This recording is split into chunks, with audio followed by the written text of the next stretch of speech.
I didn't realize there were rules. Not at first. It just felt like a normal road trip. Gas stations, rest stops, long, empty highways. But everywhere I went, people were doing things I didn't understand. Leaving at the same time, choosing different pumps, keeping the same distance on the road, like they all knew something.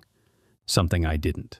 And the worst part, no one warned me. No one explained anything. They just followed the rules. And I didn't. These are 7 road trip stories, where everyone else knew exactly what to do, except me.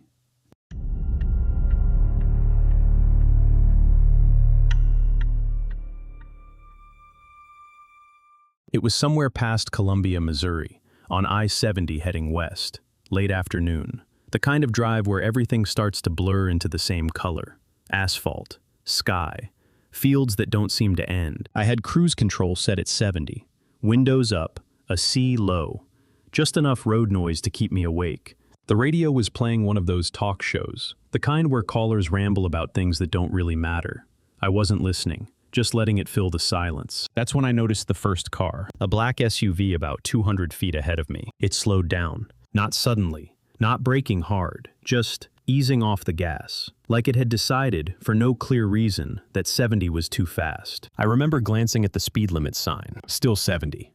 No construction, no cones, no flashing lights. The SUV drifted slightly to the right, toward the outer lane, then corrected itself and stayed in the middle. Weird, but fine. Then the car behind it did the same thing. Then the one behind that. One by one, like a quiet chain reaction, every car ahead of me started slowing down at the exact same stretch of road. I leaned forward a little, trying to see what they were reacting to. Nothing. The road was clear, completely clear. No accident, no debris, not even a shadow crossing the highway. Just open road. I checked my GPS. No alerts, no traffic warnings, just a straight blue line cutting through miles of nothing. And still, they slowed. 30, maybe 35 miles per hour at most. All of them, at the same spot. I felt that small, automatic irritation you get when drivers overreact to nothing. I eased off the gas a bit, but I didn't match their speed. Didn't see a reason to. As I got closer, I noticed something else. The highway had 3 lanes at that stretch, and almost every car, just before slowing, shifted slightly toward the 3rd lane. Not fully changing lanes, just drifting into it for a second, then coming back, like they were checking something, or following something. I passed a mile marker on the right, 203. I remember that number because it felt like the only thing on that road that wasn't moving. Fixed, solid, real. The SUV ahead dipped into the 3rd lane for a moment, then returned to center, then continued at that slower speed. The car behind it copied the exact same motion, same angle, same timing. That's when it stopped looking random. It started looking practiced, like they had all done it before. I tightened my grip on the wheel. Still no reason, still no explanation, just a pattern. I checked my mirrors. Cars behind me were doing it too, slowing, drifting, correcting, all at the same invisible point. The thought crossed my mind that maybe there was something on the road I couldn't see. Oil, a dip, something that affected traction. But the surface looked perfectly clean. No shine, no distortion, just flat, empty asphalt stretching forward. I felt that hesitation, that moment where you consider copying what everyone else is doing, just in case. Then I shook it off. Number. If there was something wrong, there would be signs, warnings, at least one hazard light. This was just people being cautious for no reason. I pressed slightly on the gas. 70 again. The engine responded smoothly, like nothing was out of place. I moved past the SUV, then the sedan behind it, then another car. Each one sitting at that same slow speed. Each one following that same subtle drift into the 3rd lane before settling back. None of them looked at me as I passed. Not one. Eyes forward, hands steady, like I wasn't even there. I passed the last car in the line, and suddenly, the road in front of me was empty. Completely empty. No headlights, no taillights, no movement. Just a long, quiet stretch of highway with nothing on it. I checked my rear-view mirror. The entire line of cars, still back there. All of them, holding the same distance between each other. Still moving slowly. Still together. And for the first time, something about it didn't feel like traffic anymore. It felt like I had just stepped out of something. Like there had been a moment, back there at mile marker 203, that I was supposed to follow. And I didn't. I remember thinking they were overreacting. I remember thinking that very clearly. I didn't slow down. I kept driving. For a while, it felt normal again. Just highway, wind noise, the low hum of the engine holding steady at 70. I told myself it was over. Just a weird stretch of road, maybe something locals knew about. A dip in the asphalt, a trick of light, something practical that didn't look practical from a distance. That explanation sat fine in my head for about 10 minutes. Then it happened again. Not the same cars, not the same stretch of scenery. The fields had changed, the sky had shifted a little. Even the light felt different. But the behavior, it was exactly the same. A sedan ahead of me eased off the gas. No brake lights, just a gradual drop in speed. The SUV behind it followed, then a pickup. Then another car further ahead, like a quiet signal passing down a line. I felt it before I understood it, that same invisible point on the road. I checked the speed limit again, still 70. No signs, no warnings, no reason. And yet, they slowed. I didn't. I leaned forward slightly, watching closer this time. Every car, just before reaching that point, drifted toward the third lane. Not a full lane change, just a subtle move, a correction, like muscle memory. Then back. Then the speed drop. Same order, same timing. It wasn't random. It wasn't cautious driving. It was a sequence. I glanced at my GPS. For a split second, it flickered. The route line jittered, then stabilized. And the number at the top, the distance marker, 203. I frowned. That didn't make sense. I had been driving for at least 10 minutes since the last time I saw that number. I looked up at the road. Another mile marker passed on the right, 203, the exact same number. I felt something tighten in my chest, that quiet kind of tension that doesn't feel like panic yet, just wrong. The sedan ahead dipped into the third lane, same angle, same smooth motion. I watched it closely this time. There was nothing there. No debris, no dip, no reason to move over, and still, it did. The pickup behind it copied the movement perfectly, like they were all reading from the same script. I checked my mirrors.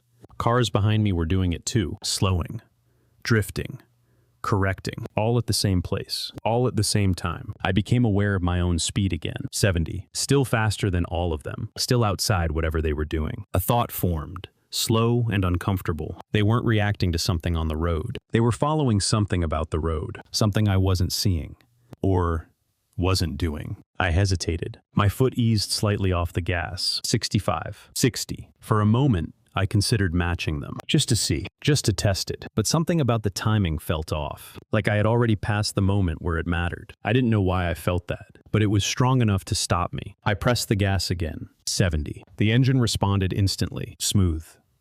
Normal. Too normal. I passed the sedan. Then the pickup, then another car, each one moving through the same slow pattern, each one drifting into that third lane before settling back. None of them looked at me, not even a glance, not even when I overtook them. It was like I didn't exist, or like they were choosing not to see me.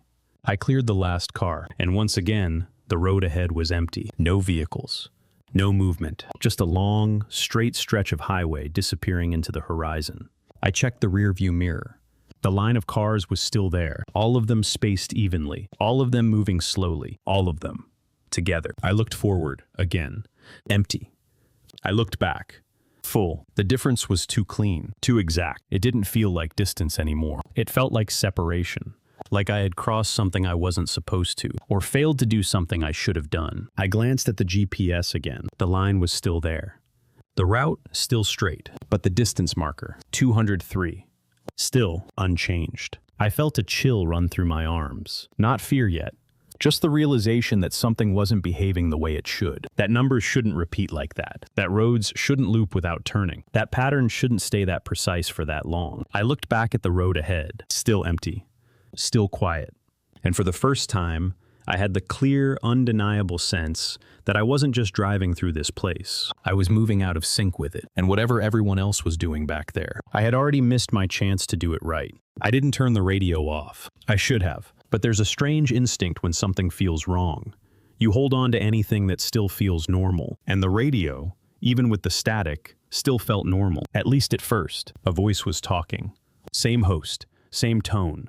Same slow, half-interested delivery. And if you're just joining us, we've been discussing static. Then the same sentence again. And if you're just joining us, we've been discussing static. It looped. Not perfectly, There were tiny variations, a breath that came a fraction too early, a pause that stretched just a little longer, like a recording trying to imitate itself. I adjusted the dial. Nothing changed. Same voice, same sentence. Again, I turned the volume down, but didn't turn it off. I didn't want silence. Silence would mean there was nothing left to hold on to. I focused back on the road. Still empty, still too clean. I glanced at the GPS again. The route line hadn't changed, but the time estimate, it wasn't moving. Still showing the same arrival time, as if I hadn't been driving at all. I frowned and tapped the screen. No response. I checked the signal bars. Full. Everything looked normal. Everything acted wrong. I exhaled slowly and tried to think. Think logically. There had to be an explanation. A glitch. A system error. Maybe the GPS froze. Maybe the radio signal got stuck in a loop. That didn't explain the cars. That didn't explain the mile marker. 203. I hadn't seen another number since. Not 204. Not 205. Just 203. Again and again. I kept driving. 10 more minutes. Maybe 15. Time felt slippery now. Hard to measure. The sky hadn't changed much. The light was stuck in that same late afternoon glow. Too consistent. Too still. Then I saw headlights. Far ahead. A car. Finally. Something new. Relief hit faster than I expected. I eased off the gas slightly, letting myself close the distance. The car was moving slowly, same as the others had. I caught up within a minute. It was a silver sedan. Older model. Dust on the back window. I moved into the left lane to pass. As I pulled alongside, I glanced over. The driver sat perfectly still, hands at 10 and 2, eyes forward, not blinking, not reacting. For a second, I thought it might be empty. Then I saw the eyes, open, focused, but not on me, not on anything, just forward. I passed, and as I did, the sedan drifted slightly into the third lane. Same movement, same angle, same timing. Then back. Then the speed dropped. 30. Exactly. I checked my speed. 70. I was outside it again. Still.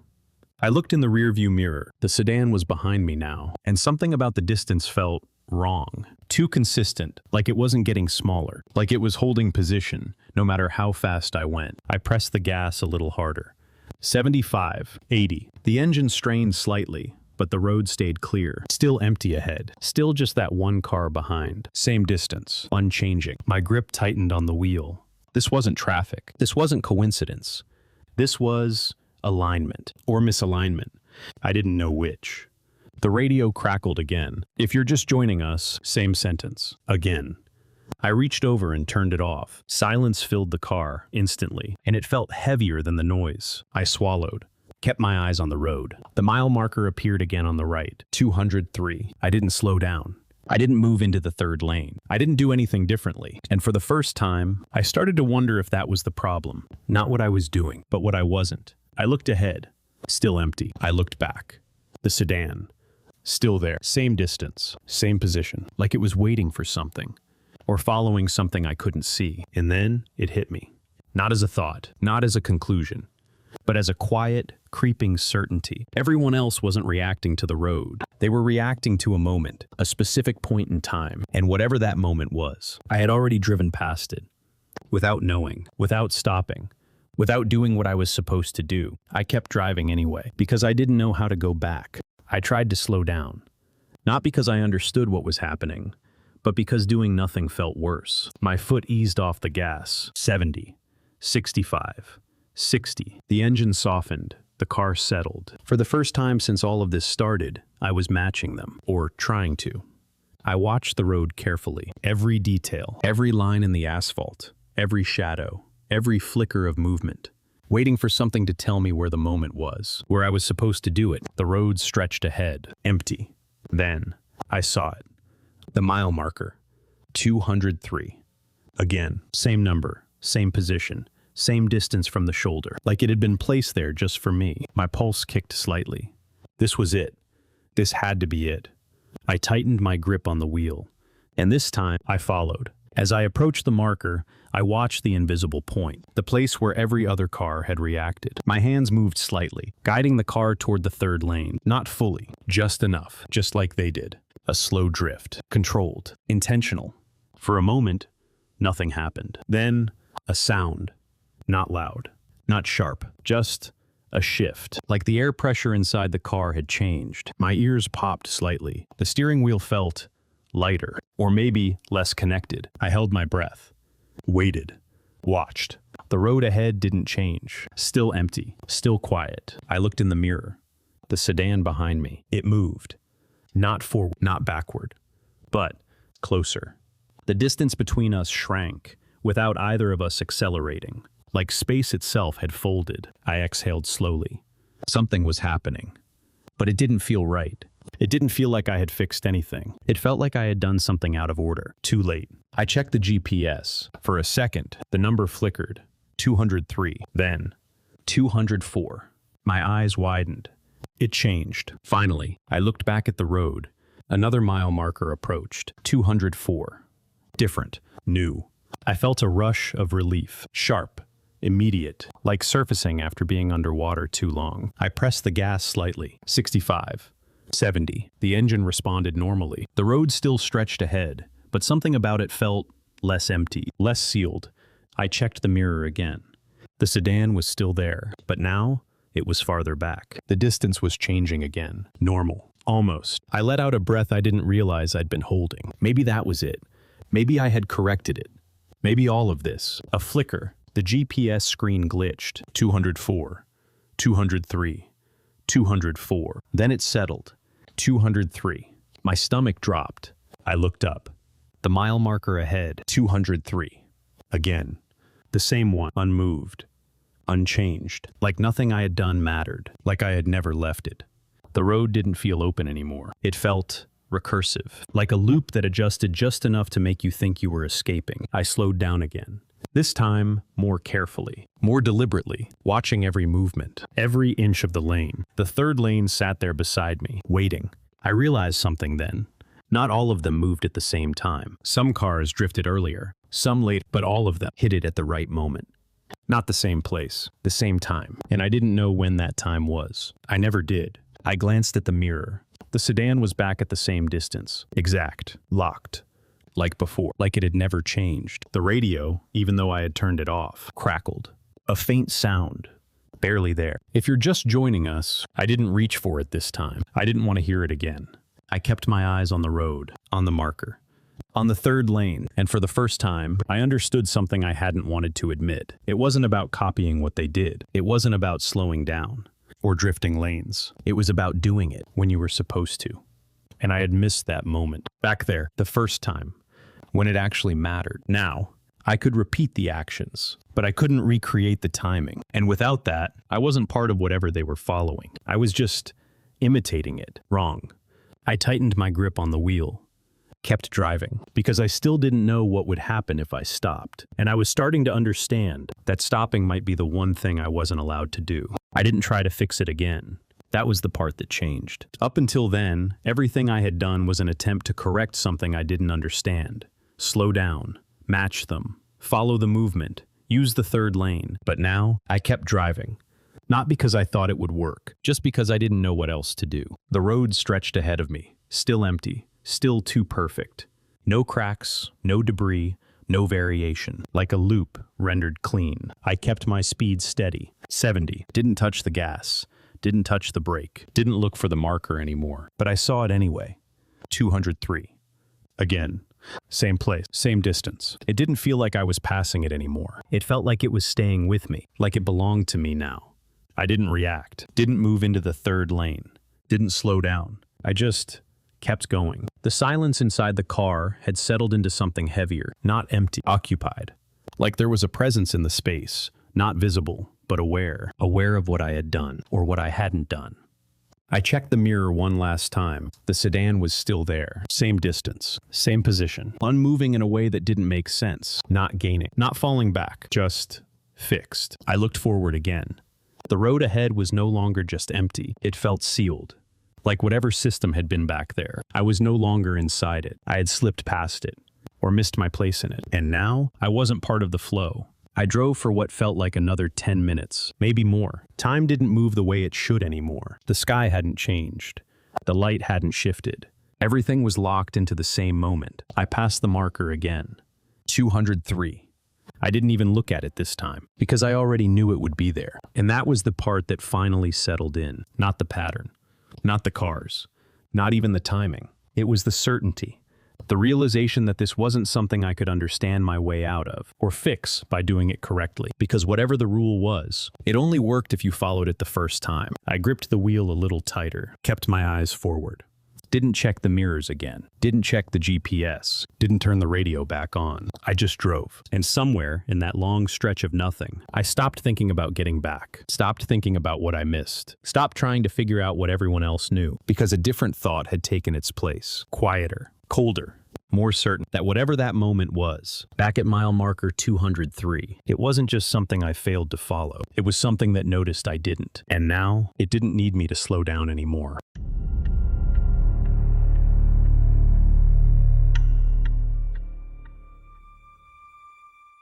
It was a little past midnight when I pulled off the highway. I hadn't planned to stop there. The tank was still a quarter full, enough to keep going another hour at least. But there's a kind of fatigue that sneaks in quietly. Not enough to make you pull over immediately, just enough to make every mile feel longer than it should. The sign for the gas station came up fast. One of those tall, dimly lit signs with half the letters burned out. Just enough light to tell you it was open. That was enough for me. I took the exit. The road curved gently away from the highway. No other cars with me, just the sound of gravel under the tires for a moment before the pavement smoothed out again. The station sat alone. No buildings nearby, no houses, no other lights except the canopy over the pumps and a small convenience store glowing behind it. It looked normal. That was the strange part.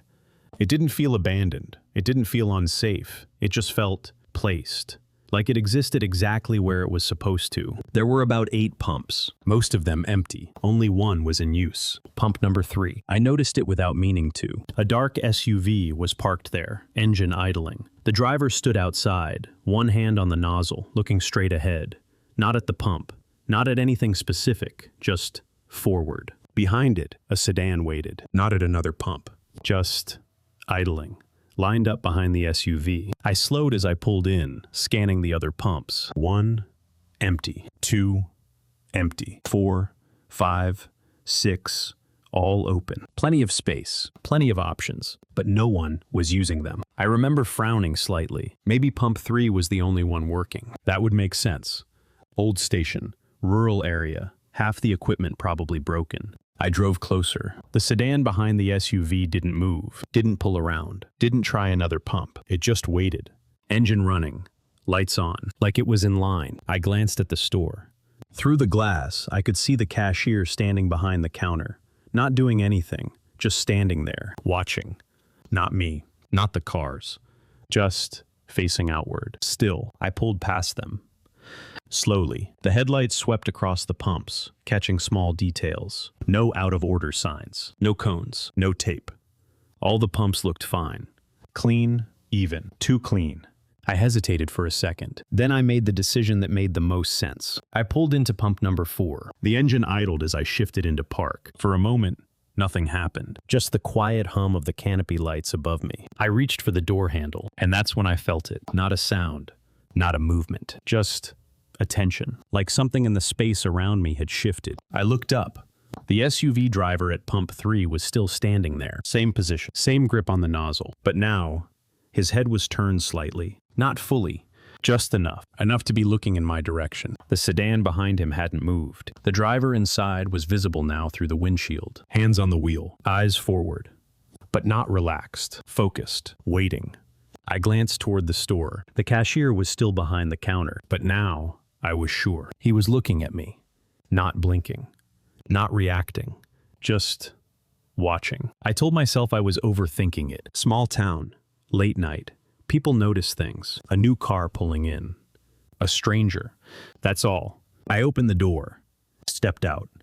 The air felt colder than it should have. Not by much, just enough to make me notice. I walked around the car, grabbed the nozzle, and inserted my card. The screen flickered once before stabilizing. Insert card. I already had. I pulled it out, inserted it again. This time it worked. Select grade. I pressed regular. The pump clicked. Fuel started flowing. Normal. Everything was normal. I kept my eyes on the numbers ticking up, trying not to look around again, trying not to acknowledge the feeling that had settled in, like I had interrupted something, or stepped into something mid-process. I finished fueling faster than I expected. Maybe I rushed it. Maybe I just wanted to leave. I returned the nozzle, closed the cap, got back into the car, and for a second, I just sat there. Hands on the wheel, engine idling. The SUV was still at pump 3. The sedan was still waiting behind it. Nothing had changed. Nothing had moved. I turned the key slightly. The engine responded. Good. I shifted into drive. And just before I pulled out, I glanced one more time at pump 3. The driver there hadn't moved, but now I could see his face more clearly. Not angry, not confused. Just calm. Too calm. Like he was waiting for something to finish, and I had just skipped ahead. I eased my foot onto the gas, and as I started to pull away, I had the quiet, uncomfortable thought, I don't think I was supposed to use this one. I didn't leave right away. I should have. The engine was already running. The tank was full. There was nothing stopping me from pulling out and getting back on the highway. But something about the way everyone else was behaving made leaving feel like another decision I could get wrong. So I sat there for a second longer than I needed to, hands on the wheel. Eyes forward, trying to act normal, trying to be invisible. I told myself I was overthinking it. It was a small station, late night. People get weird about routine. Maybe pump 3 had better pressure. Maybe the others were slow. Maybe locals just preferred that one. Simple explanations. I grabbed the receipt from the slot. The paper was still warm. The numbers printed clearly. Gallons, price, time, 12:17 a.m. I glanced up at the canopy lights, still the same dull, yellow glow. I looked back at pump 3. The SUV was still there. The driver hadn't moved, not an inch. The nozzle was still in the tank. No numbers ticking, no sound of fuel, just holding it. Like the act of pumping wasn't the point. The sedan behind it idled patiently, headlights on, engine steady. No one honked. No one tried to go around. No one even shifted position. They were waiting for something. I swallowed and reached for the gear shift. Drive. The car eased forward slightly, and that's when I noticed the cashier again. He was closer to the glass now, still behind the counter, but leaning forward just enough that the light hit his face differently. His eyes were on me, direct, unblinking, not curious, not annoyed, just attentive, like he was tracking something. I looked away, pulled forward another few feet. My headlights swept across the pumps again. 1, empty. 2, empty. 4, empty. All of them usable. All of them untouched. I could feel it again. That subtle shift in the air. That awareness. Not coming from one person, but from the whole place. Like the station itself had a rhythm, and I had stepped into it at the wrong beat. I rolled to a stop near the exit. Paused. Waited for, I didn't know what. Behind me, the SUV finally moved. Just a little. Not forward. Not away. Just a slight adjustment. And then the sedan behind it pulled up, perfectly, into pump 3. No hesitation, no correction, like it had been timed, like it knew exactly when the space would be free. The driver stepped out. Same posture, same stillness, same forward gaze. He took the nozzle, inserted it, and then nothing. No pumping sound, no movement, just holding it there. I felt a cold line run down my spine. This wasn't preference. This wasn't convenience. This was a sequence, a slot, a turn, and I had skipped it. I checked my mirrors. No one behind me. No cars entering the station. Just me, at the edge of it, out of place. I pressed the gas lightly. The car rolled toward the exit. As I passed the store window, I couldn't help it. I glanced over. The cashier hadn't moved, but his head turned slightly, following me, tracking. Not like someone watching a customer leave. More like someone noting a deviation. I pulled onto the road, back toward the highway, and for a brief moment, everything felt normal again. The darkness, the open road, the empty stretch ahead. I exhaled, relaxed my grip on the wheel. Maybe that was it. Maybe I had just overthought a strange little stop. Maybe the dashboard flickered, just once. A quick dimming of the lights, then back. I frowned and tapped the screen. Everything looked fine. Fuel full. Speed steady. Time 12:17 a.m. Still, I glanced back at the road behind me. The gas station was still visible in the distance, the canopy lights glowing faintly, and I could see the line. More cars now, waiting, stacked behind each other, all pointed toward that same pump. Pump 3, none of them moving, none of them leaving, just waiting. I looked forward again, pressed the gas a little harder, put distance between me and that place, because a thought had started forming, slow, uncomfortable, persistent, that it wasn't just about where you stopped or which pump you used. It was about when you were supposed to be there, and I hadn't been. I had arrived at the wrong time, used the wrong spot, left at the wrong moment, and whatever system they were following back there, I wasn't just outside of it. I had interrupted it. I tightened my grip on the wheel, eyes fixed on the road ahead, trying to ignore the feeling that had settled in my chest, that quiet, steady pressure. Like something had been expecting a sequence to complete, and I had broken it halfway through. I should have been able to leave. That's the part that didn't make sense. Once I was back on the road, there was nothing physically stopping me. No barrier, no traffic, no reason to slow down. But the distance didn't feel real. I drove for maybe 2 minutes, 3 at most, and then I saw it again. The lights, same dull yellow glow, same canopy shape, same empty pumps, the same gas station. I frowned. That wasn't possible. There was only one exit road. I hadn't turned. I hadn't looped. The highway was straight, but there it was. On my right, exactly where it had been before. I slowed slightly, not on purpose. My foot just eased off the gas. The car responded too smoothly, like it had been expecting that. I kept my eyes forward, told myself not to look. But of course, I did. Pump 3 was occupied. A different car now, a pickup truck, engine idling. Driver standing still with the nozzle in his hand, not pumping, just holding. The line behind him was longer. 3 cars now, all perfectly aligned. No movement, no impatience, no deviation. I felt my grip tighten on the wheel. No, I said under my breath. This is the same place. I checked the mirror. No cars behind me. No headlights approaching. Just empty road. I looked at the dashboard again. Time. 12:17 a.m. Still, not even a minute had passed. That's when the realization hit. Not sudden. Not sharp. Just settling. Heavy. Quiet. This wasn't a road problem. It wasn't navigation. It wasn't that I had taken a wrong turn. It was that I hadn't left. Not really. I drove past the station again. Faster this time. Didn't slow. Didn't look directly at it. But I could feel it. That pull. Not physical. Something else. Like an unfinished action. Like I had stepped out of a line before my turn was complete. The car ahead of me didn't exist, but the position did. I pressed the gas harder. The engine responded. Speed climbing. 75.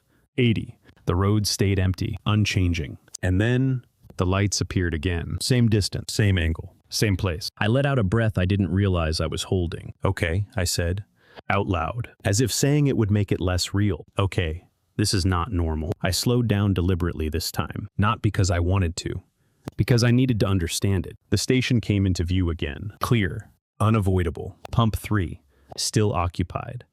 The pickup truck hadn't moved. The cars behind it hadn't moved. It was the same moment, repeating, waiting.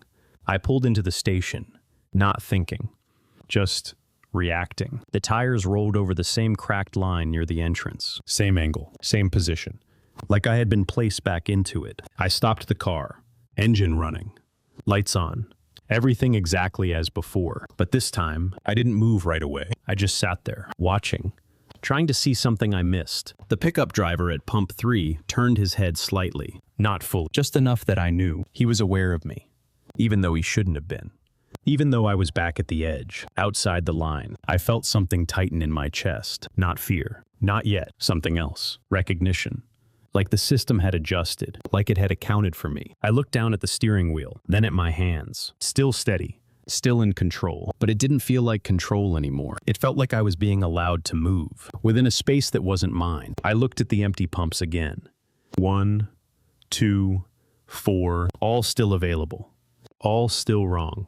My eyes drifted back to Pump 3. The pickup driver's head was still slightly turned, not looking at me directly, but not ignoring me either. And then, he lifted the nozzle slightly, just a fraction. Not enough to remove it, not enough to start pumping, just an adjustment, like a signal or a question. I felt my breath slow, my thoughts narrow. Everything outside that single detail faded. The road, the sky, the rest of the station, all of it disappeared. Until there was only one idea left. Simple, clear, uncomfortable. That this wasn't about leaving anymore. It was about finishing something, and I hadn't. I didn't step out right away. The engine kept running. Headlights cutting across the pumps. Everything looked exactly the same. Like nothing here could change until I did something first. I watched the pickup driver at pump 3, his hand still on the nozzle. Still not pumping. Still waiting. And for the first time, I understood it wasn't random. He wasn't just standing there. He was holding a place, a position, in something that had an order. And that order had been interrupted by me. I looked down at my dashboard again, 12:17 a.m., unmoved. Like time itself was tied to whatever was happening here. I swallowed slowly. My throat felt dry.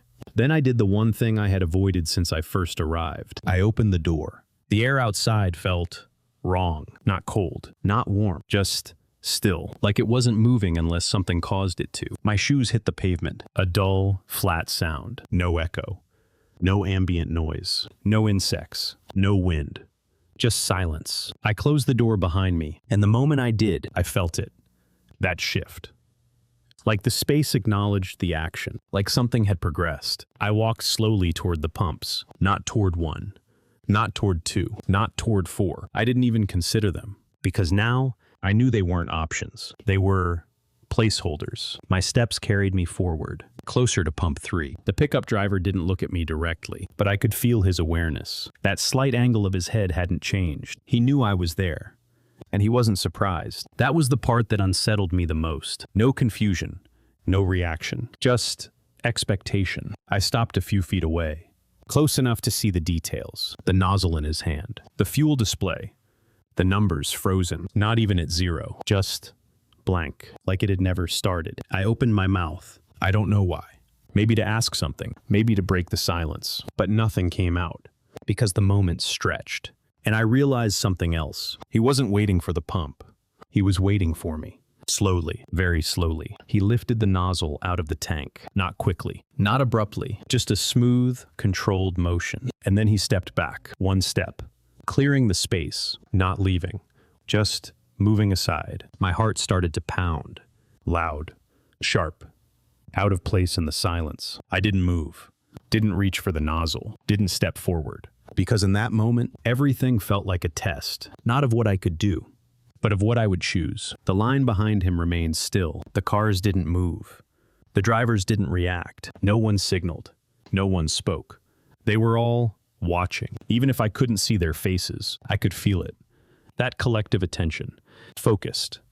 Waiting. I took a step forward. Just one. My hand reached out, hovering near the nozzle, close enough to take it, close enough to finish whatever this was. And then I hesitated, because a thought slipped in. Quiet. Precise. Cold. That I didn't know what finishing meant. Was I supposed to pump? Stand there? Wait? And if I did it wrong again, would it reset? Or would something else happen? My fingers twitched. Just slightly. And in that instant, the pickup driver's head turned a little more. Not full, but enough that I could see part of his face. Not clear, not completely, but enough to know. He wasn't looking at the pump. He was looking at me. Waiting. Not impatient, not threatening. Just certain. Like this moment had always been mine, and I was the only one who could complete it. The silence pressed in. Heavier now. More defined. Like it had edges. Like it was closing. I could feel my breath. Slow. Controlled. Too loud, too present. Everything narrowed again, the world shrinking down to a single point. My hand, the nozzle, that space, that decision. And somewhere deep in that stillness, a realization formed. Not loud, not dramatic, just clear. That this wasn't about understanding the system, or escaping it, or fixing what I had done. It was about whether I would take the place that had been left for me, or refuse it. And I knew both choices would matter, just not in the same way. I took the nozzle. Not fast, not hesitant either, just steady. Like my body had already decided before my mind caught up. My fingers wrapped around the handle, cold, heavier than it should have been. The pickup driver stepped back another inch, not leaving, just enough to give me the space that had always been there, waiting. I turned slightly, aligned myself with the tank, the opening already there, already ready, like it had been expecting this. I inserted the nozzle. It slid in too easily. No resistance, no friction. Just fitting perfectly. I waited. Nothing happened. No click. No hum. No fuel. Just silence. Thicker now. More focused, like the world was holding its breath. I looked at the display. Blank. No numbers, no movement, just a dead surface reflecting the canopy light. I swallowed, adjusted my grip. Then I squeezed the handle, a soft mechanical click, and then the numbers appeared. Not at zero, not starting from anything, just already counting. Fast. Too fast, like something had already been flowing, like I was catching up to a process that had started before I got here. I stared at the numbers. They didn't make sense. Gallons increasing, price climbing, but there was no sound of fuel, no vibration, no indication that anything was actually moving. I looked down at the tank. Nothing. No spill, no smell, just stillness. But the numbers kept rising, faster, faster. I released the handle. The numbers stopped instantly, mid-count. Frozen. I breathed out slowly. Then I squeezed again. The numbers resumed, exactly where they left off, like a paused recording. I felt something cold settle in my chest. This wasn't fuel. This wasn't a transaction. This was completion. I let the numbers run, watched them climb. Didn't try to understand them anymore. Didn't try to match them to anything real. Because the longer I stood there, the clearer it became. This wasn't about filling the tank. It was about finishing the action. The step I had skipped, the position I had ignored, the turn I had broken. The numbers slowed, gradually, then stopped on their own. No round number, no clean total, just a point. Final. I released the handle. The silence shifted, subtle, but real, like something had resolved. Behind me, I heard movement. The pickup driver stepped forward again, not toward me, toward the space I had just occupied, taking it back, resetting. The line behind him moved, perfectly. One car forward, no hesitation, no delay, like a system resuming after a pause. I pulled the nozzle out. It came free easily, too easily. I placed it back into the holder, a soft click, and that was it. No receipt, no sound, no confirmation, just done. I turned. Walked back to my car. The air felt different now, not lighter, just moving again, like something had been released. I opened the door, sat down, closed it. The interior felt smaller, quieter, but no longer watching. I looked at the dashboard. 12:18 a.m. Finally, time had moved. Just 1 minute. I let out a slow breath, put the car in drive, and pulled away. This time, the road didn't repeat. The station disappeared behind me. The darkness ahead felt normal again. Empty. Open. Real. I drove. Didn't look back. Didn't check the mirrors. Didn't think about it. Not yet. Because something else had started forming. Slow. Unavoidable. And it didn't come from the station. It came from inside the car. From the dashboard. From the place where the numbers had been. I glanced down. Fuel. Still full, exactly as before. No change, no loss. Like nothing had been added or taken, but something had. I could feel it. Not in the car, not in the road. In me, something small, something intangible.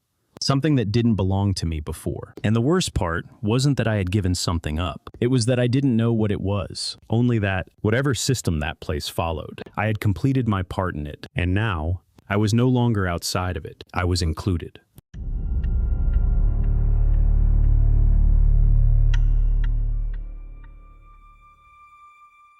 I wrote my name in the register. It was one of those self-check-in campgrounds. No office, no ranger on duty, just a wooden box mounted beside a faded information board, with a clipboard inside and a pen tied to it with frayed string. I'd seen places like that before. Usually it meant you filled in your name, picked a site, and paid in the morning if someone showed up. Simple. Normal. I flipped open the cover and looked down at the page. Names, dates, site numbers. Everything looked neat. Too neat. Same spacing. Same style of handwriting. Same pressure in the ink, like every name had been written by the same person, trying to pretend they were different people. I frowned and leaned in a little closer. Different names. Different dates. But the way the letters curved, it matched. All of it. I straightened up and glanced around. The campground was quiet. A few scattered sites deeper in the trees, some with faint light, most of them dark. Nothing that immediately felt wrong. Just empty in a way that didn't match the register. There were at least 15 names on that page alone. I picked up the pen. It felt slightly sticky, like it hadn't been used in a while. I hesitated for a second, not because I was scared. Just something about the page didn't feel like it was waiting for me. Still, I wrote my name. Clean. Normal. Just like I always did. Then I added the date. And for the site number, I picked one near the edge, site 12. Close enough to the road that I wouldn't feel too deep in. I placed the pen back, closed the cover, and that should have been it. That should have been the end of it. I grabbed my keys, got back into the car, and drove slowly down the gravel path. The tires crunched softly beneath me. Each site passed by one at a time. Empty. Empty. Empty. I slowed as I reached site 12. There was a fire ring, a picnic table. No tent, no car, no sign that anyone had been there recently. Perfect. I parked, killed the engine. For a moment, I just sat there, listening. Nothing. No wind. No insects. Just a kind of stillness that felt thicker than usual. I told myself it was just because I'd been driving all day. Fatigue. Overthinking. I stepped out of the car. The air felt flat. Not cold. Not warm. Just there. I opened the trunk and started pulling out my gear. Tent. Bag.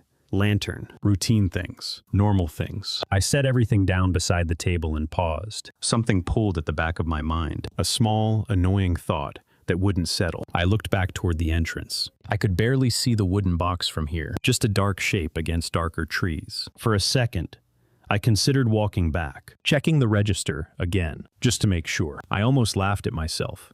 It was just a list of names, nothing more. I shook my head and turned back to my gear, started setting up the tent, poles clicking into place, fabric stretching tight. Everything felt normal again, grounded, real. Until I reached into my pocket for the site tag I had taken from the box. The small slip of paper I was supposed to place on the post. I unfolded it and froze. The number written on it wasn't 12. It wasn't any number I remembered choosing. It was something else, something I didn't recognize. And I was sure of one thing. I hadn't written it that way. I stared at the number for a few seconds longer than I should have. Maybe I'd written it wrong. That was the easiest explanation. I tried to replay it in my head, standing at the box, pen in hand, writing 12. I was sure I had.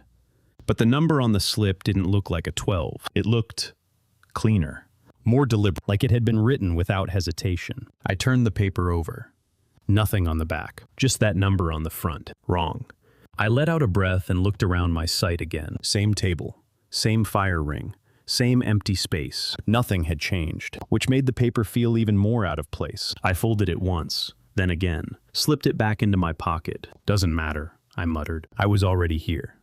Already set up. I wasn't about to pack everything up and move just because of a number, right? I forced myself to keep going. Finished setting up the tent. Rolled out the sleeping bag. Placed the lantern on the table. Routine. Normal. Grounding. But the thought stayed. A quiet pressure at the back of my mind, not loud enough to stop me, just enough to keep me from relaxing. After a while, I gave in. I grabbed my flashlight and started walking back toward the entrance. The gravel crunched under my boots. The beam of light cut through the trees. Everything looked the same. The same, like I hadn't moved very far at all. The wooden box came into view, exactly where I left it. I stepped up to it, lifted the cover. The clipboard was still there. Same page, same names. I scanned down the list. My name was there, but not at the bottom.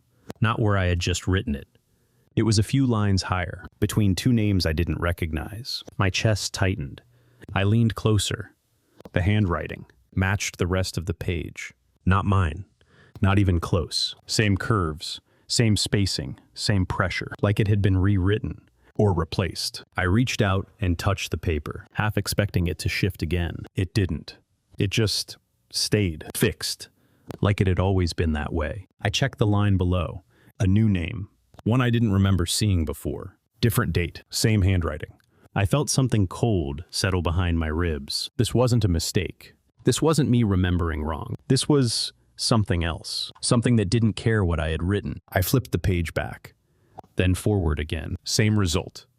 My name stayed where it was, not at the end, not where it should have been. I let the cover fall shut, stood there for a moment, listening. Still nothing.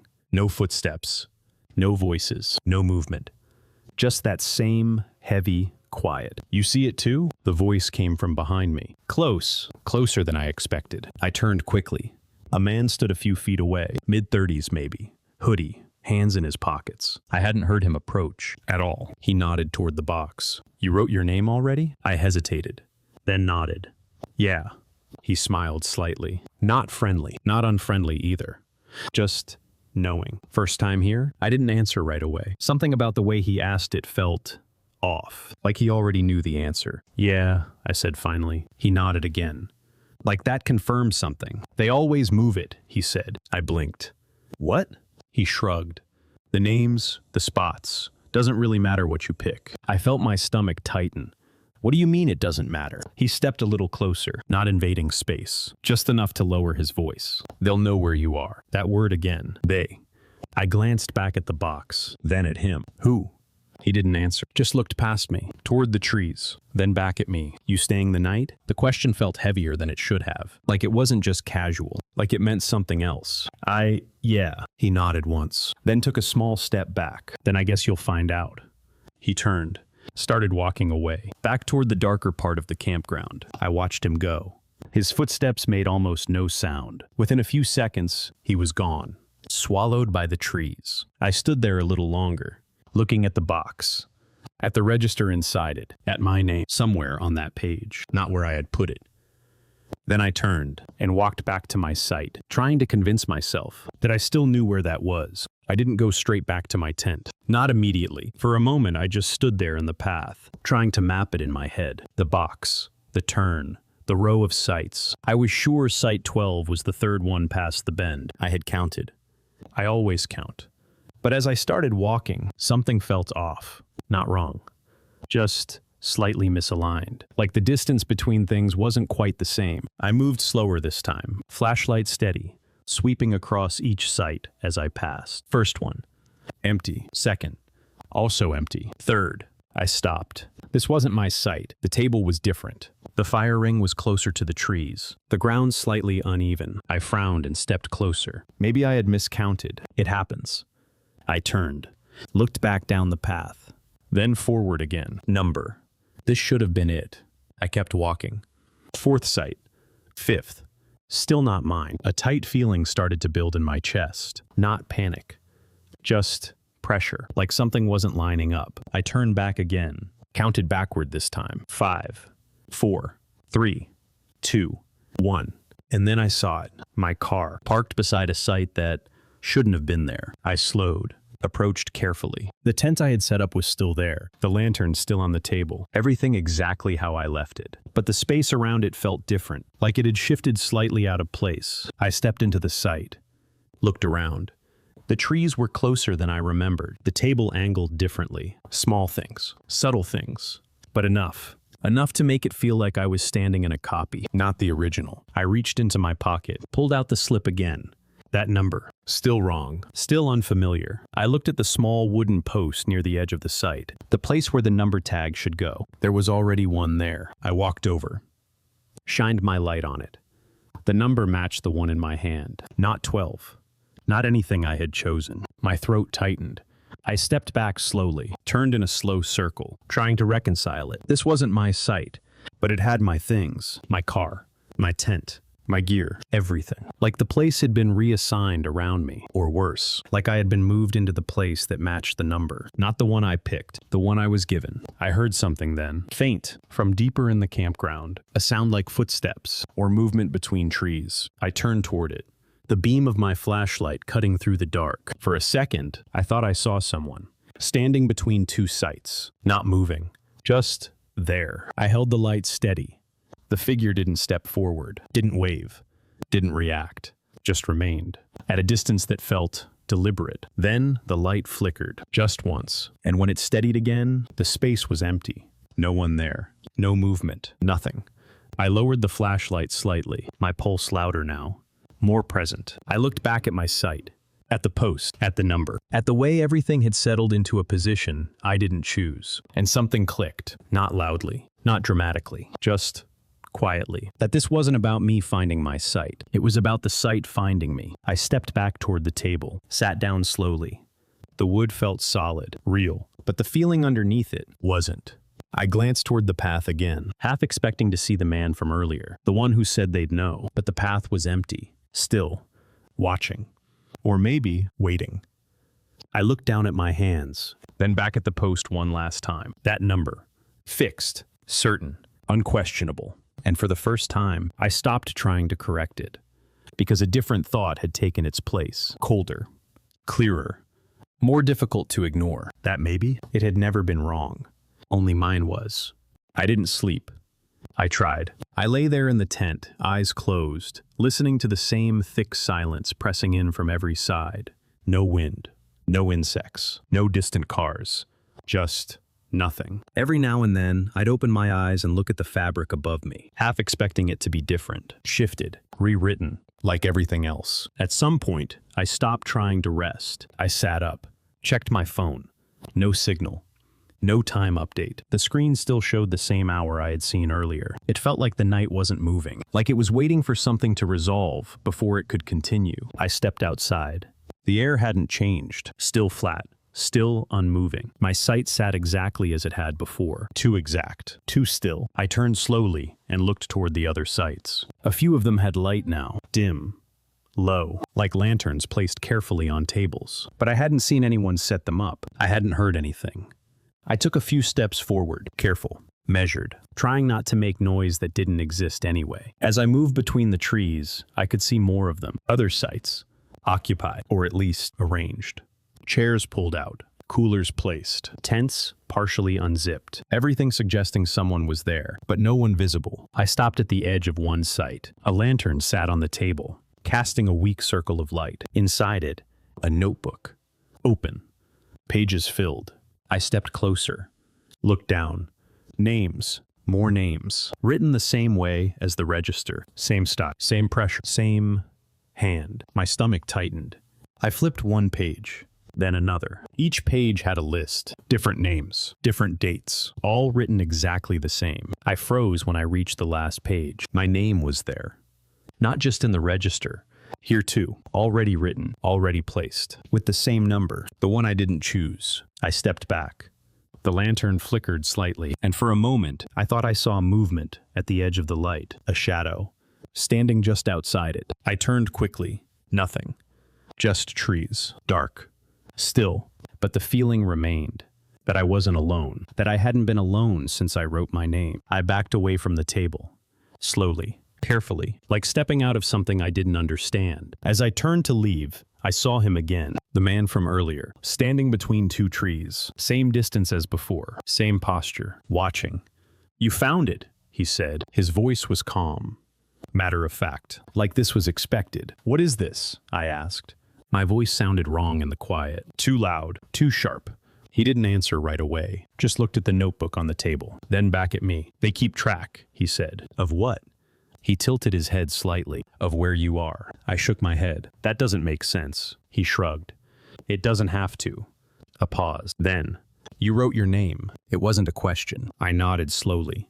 "And now," he said, "you're in it." I felt that same cold pressure settle deeper. "What happens if I leave?" For the first time, he smiled. Not wide. Not exaggerated. Just enough. "You can try." That answer didn't help. It made things worse. I took a step back. Then another, keeping my eyes on him, on the notebook, on the lantern, on the space that didn't feel empty anymore. "I'm leaving in the morning," I said, more to myself than to him. He didn't react, didn't agree, didn't disagree, just watched, like he already knew how that would go. I turned, walked back toward my site, didn't look behind me, didn't stop, didn't slow down. When I reached my tent, I got inside, zipped it shut, sat there, listening, waiting for something to change. But nothing did. The night stayed exactly the same, unfinished, like it was holding its place, until I did something, or didn't. I left before sunrise, or at least, I think I did. The sky hadn't changed much, still that same dim, colorless gray that never quite became morning. But I didn't wait for it to. I packed fast, not rushed, just efficient. Like if I moved too slowly, something might catch up to me. Tent down. Bag in the trunk, lantern off. I didn't look toward the other sites, didn't check the path, didn't go back to the register. I just got in the car, started the engine, and drove. The gravel path felt shorter this time, or maybe I didn't notice it. The wooden box came into view. I kept my eyes forward. Didn't stop, didn't slow, just past it. And then, the road. Open, empty, normal. For the first time since I got there, it felt like I had actually left. I exhaled. A long breath I didn't realize I'd been holding all night. The trees thinned out. The campground disappeared behind me. No lights, no shapes, nothing. just road. I drove for a while before I checked the time, 6:12 a.m. Finally, time had moved. I almost laughed, not because it was funny, because it felt like proof, like I was back. Back in something that made sense. I reached for my coffee, took a sip. Warm, real, grounding. Everything started to settle, until I stopped for gas. Different station, different road, bright lights, morning traffic, people moving normally, talking, laughing, getting in and out of their cars. No lines, no waiting, no patterns. I parked, turned off the engine, sat there for a second, letting it all recalibrate. Then I stepped out, walked inside, paid, came back. Normal, all of it. I almost forgot about the campground. Almost. Until I opened the glove compartment, looking for a receipt, and saw it. A folded piece of paper. I didn't remember putting it there. I picked it up, unfolded it slowly. The site tag, the one from the night before. That number, still wrong, still not mine. I stared at it for a long time. Then I flipped it over, and that's when my stomach dropped. There was writing on the back now. Neat, deliberate. Same handwriting as the register. My name, and beneath it, not the one I had seen at the site. Not the one I had picked. A new one, assigned. I felt the world narrow slightly, just a bit, like something had shifted out of alignment again. I looked up, across the station, at the rows of pumps, cars moving in and out, people choosing spots, coming and going, free, normal. But for just a moment, I had the strangest thought that maybe they weren't choosing. Not really. That maybe, somewhere, there was another list, another page, another system, tracking it all. Assigning positions, and I had already been written into it. I folded the paper slowly, carefully, like it mattered. Then I placed it back in the glove compartment, closed it, sat there, hands on the wheel, eyes forward, trying to shake the feeling that even though I had left that campground, whatever had written my name hadn't let me go, and worse, that it didn't need to, because it already knew where I was.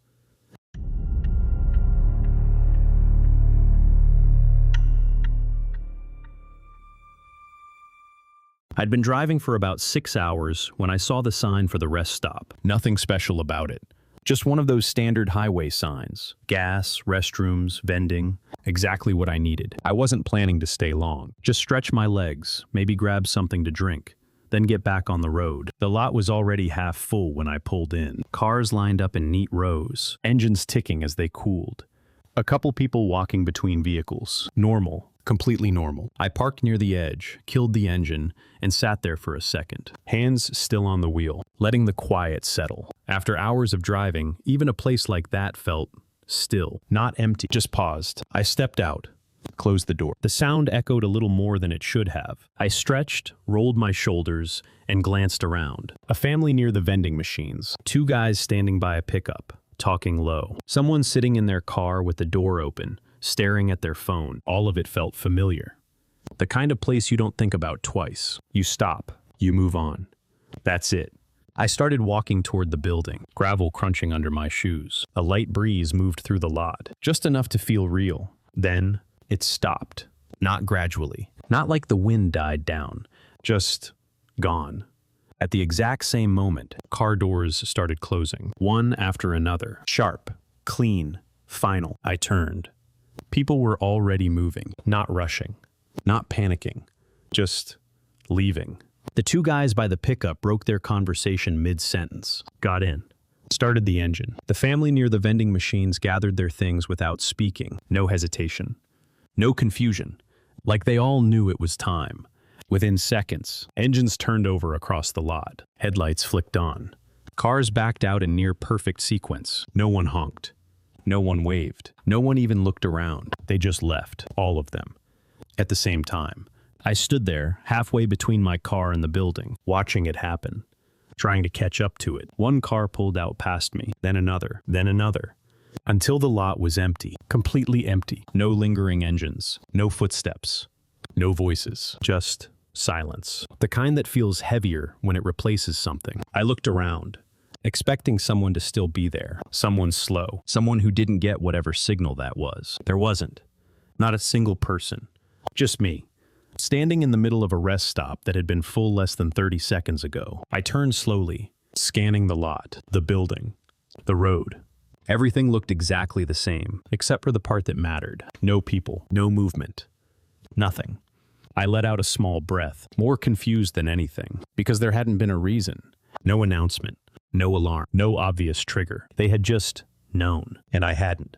I glanced back at my car, still parked where I left it, still running warm, like I was the only one who hadn't gotten the message, or the only one who hadn't been meant to. And for a moment, just a moment, I had the feeling that I wasn't supposed to still be there. I stood there for a few more seconds, waiting for something to reset, for a car to pull back in, for someone to come out of the building and ask what just happened. Nothing did. The lot stayed empty. Completely. I turned and walked toward the building anyway, because that was what I had been about to do before all of that happened. Like if I kept following the same steps, things might fall back into place. The automatic door didn't open right away. I had to step closer than usual. Then it slid open with a slow, delayed motion. Inside, the lights were on.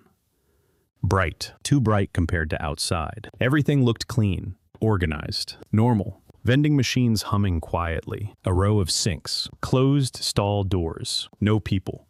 I stepped inside. The sound of my shoes echoed more than it should have. I paused, listened. Nothing. Not even the usual background noise. No pipes. No distant traffic. Just the hum of the machines. I walked over to one of them, pressed a button. A drink dropped. Normal. I picked it up. Cold. Real. I almost felt stupid for standing there, like I had overreacted to something simple. People leave rest stops all the time. Maybe there had been something I missed. A time. A pattern, a signal. I turned back toward the door and froze outside. The lot looked wrong, not empty, not exactly, just off. The cars were gone, but the spaces where they had been felt, marked, like something had been there recently enough to leave an impression. I stepped closer to the glass, pressed my hand lightly against it, still warm, from the outside air, from the cars that had been there, from the people who had just left, all of it still lingering. Just without them. I pushed the door open and stepped back outside. The air felt heavier now, thicker, like it had settled into something. I walked toward my car, slower this time, aware of how quiet everything had become. No distant highway noise, no passing trucks, nothing. That didn't make sense. This place had been right off the road. I should have heard something, anything. I reached my car, rested my hand on the hood, still warm. Like everything else, like nothing had been gone long enough to cool. I looked out toward the road, the exit ramp, the stretch of highway just beyond the trees. Empty. Completely empty. No headlights. No movement. No sound. I frowned. That wasn't possible. Not at that hour. Not on that road. I took a step forward, then stopped, because something clicked. Not loudly. Not clearly. Just enough. That feeling again, the one I couldn't quite name, that I had stayed longer than I was supposed to. I didn't know what the limit was, didn't know what the rule was, but I had missed it, whatever it was. And now, I was still there, when I shouldn't be. I turned slowly, looked back at the building, at the lot, at the empty spaces where everything had been. And for the first time, it didn't feel like a place people had left. It felt like a place that had moved on, without me. I didn't get back in the car. Not yet. Something about leaving now, after everything had already shifted, felt like guessing. And I didn't know the rules well enough to guess. I stayed where I was, next to the car, watching the entrance, watching the road, waiting. At first, nothing happened. The same stillness, the same heavy quiet pressing in from every direction. Then, headlights, faint, far down the road. I straightened slightly. A car, coming toward the rest stop. Normal. Finally something normal. The headlights grew brighter, closer. The car turned into the entrance without slowing much, rolled into the lot, parked near the front, engine off. A man stepped out, mid-30s maybe. Looked tired, like someone who had been driving too long, just like me. He stretched, looked around, completely unaware. I felt something tighten in my chest. "Hey," I called out. My voice carried further than it should have. He turned, saw me, nodded once. Casual, normal. "You just get here?" I asked. "Yeah," he said. "Figured I'd stop for a bit." I hesitated. Then, "You shouldn't stay too long." He frowned slightly. "What?" I gestured around. People were just here. Then they all left, at the same time. He gave a small, tired smile. "Yeah, happens." That answer hit wrong. "What do you mean, it happens?" He shrugged. "Rest stops. People come and go. No, I said. You don't understand. It was... I stopped. Because something shifted. Subtle, but real. The air. The silence.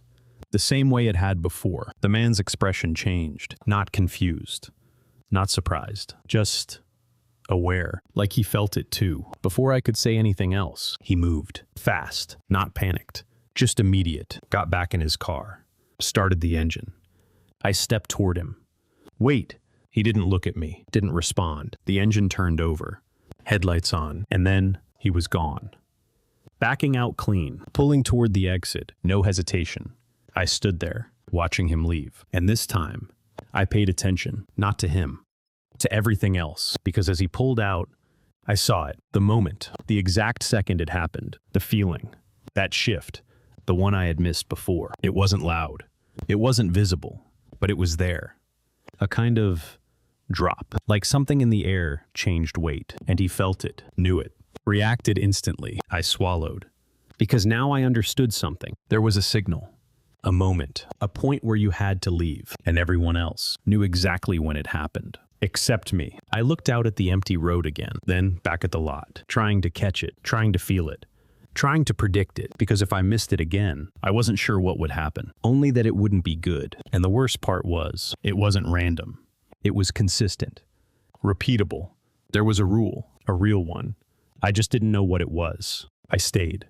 That was the only way I was going to figure it out. I moved away from the car, stood in the middle of the lot, closed my eyes for a second, trying to reset, trying to feel what I had missed, because it had to be something subtle, something everyone else picked up on without thinking. A sound, a shift, a pressure, something.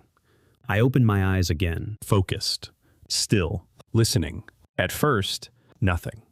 Just the same heavy quiet. Then I started noticing things I hadn't before. The air wasn't completely still. It just moved differently. Not like wind, more like a slow change in density. Like breathing. In, out. Almost too faint to track. I held my breath. Waited. Tried to match it. Nothing happened. I shifted slightly. Looked toward the building. Then the road. Then the trees. Trying to catch anything out of place. Minutes passed. Or what felt like minutes. Time didn't feel reliable anymore. Then, something changed.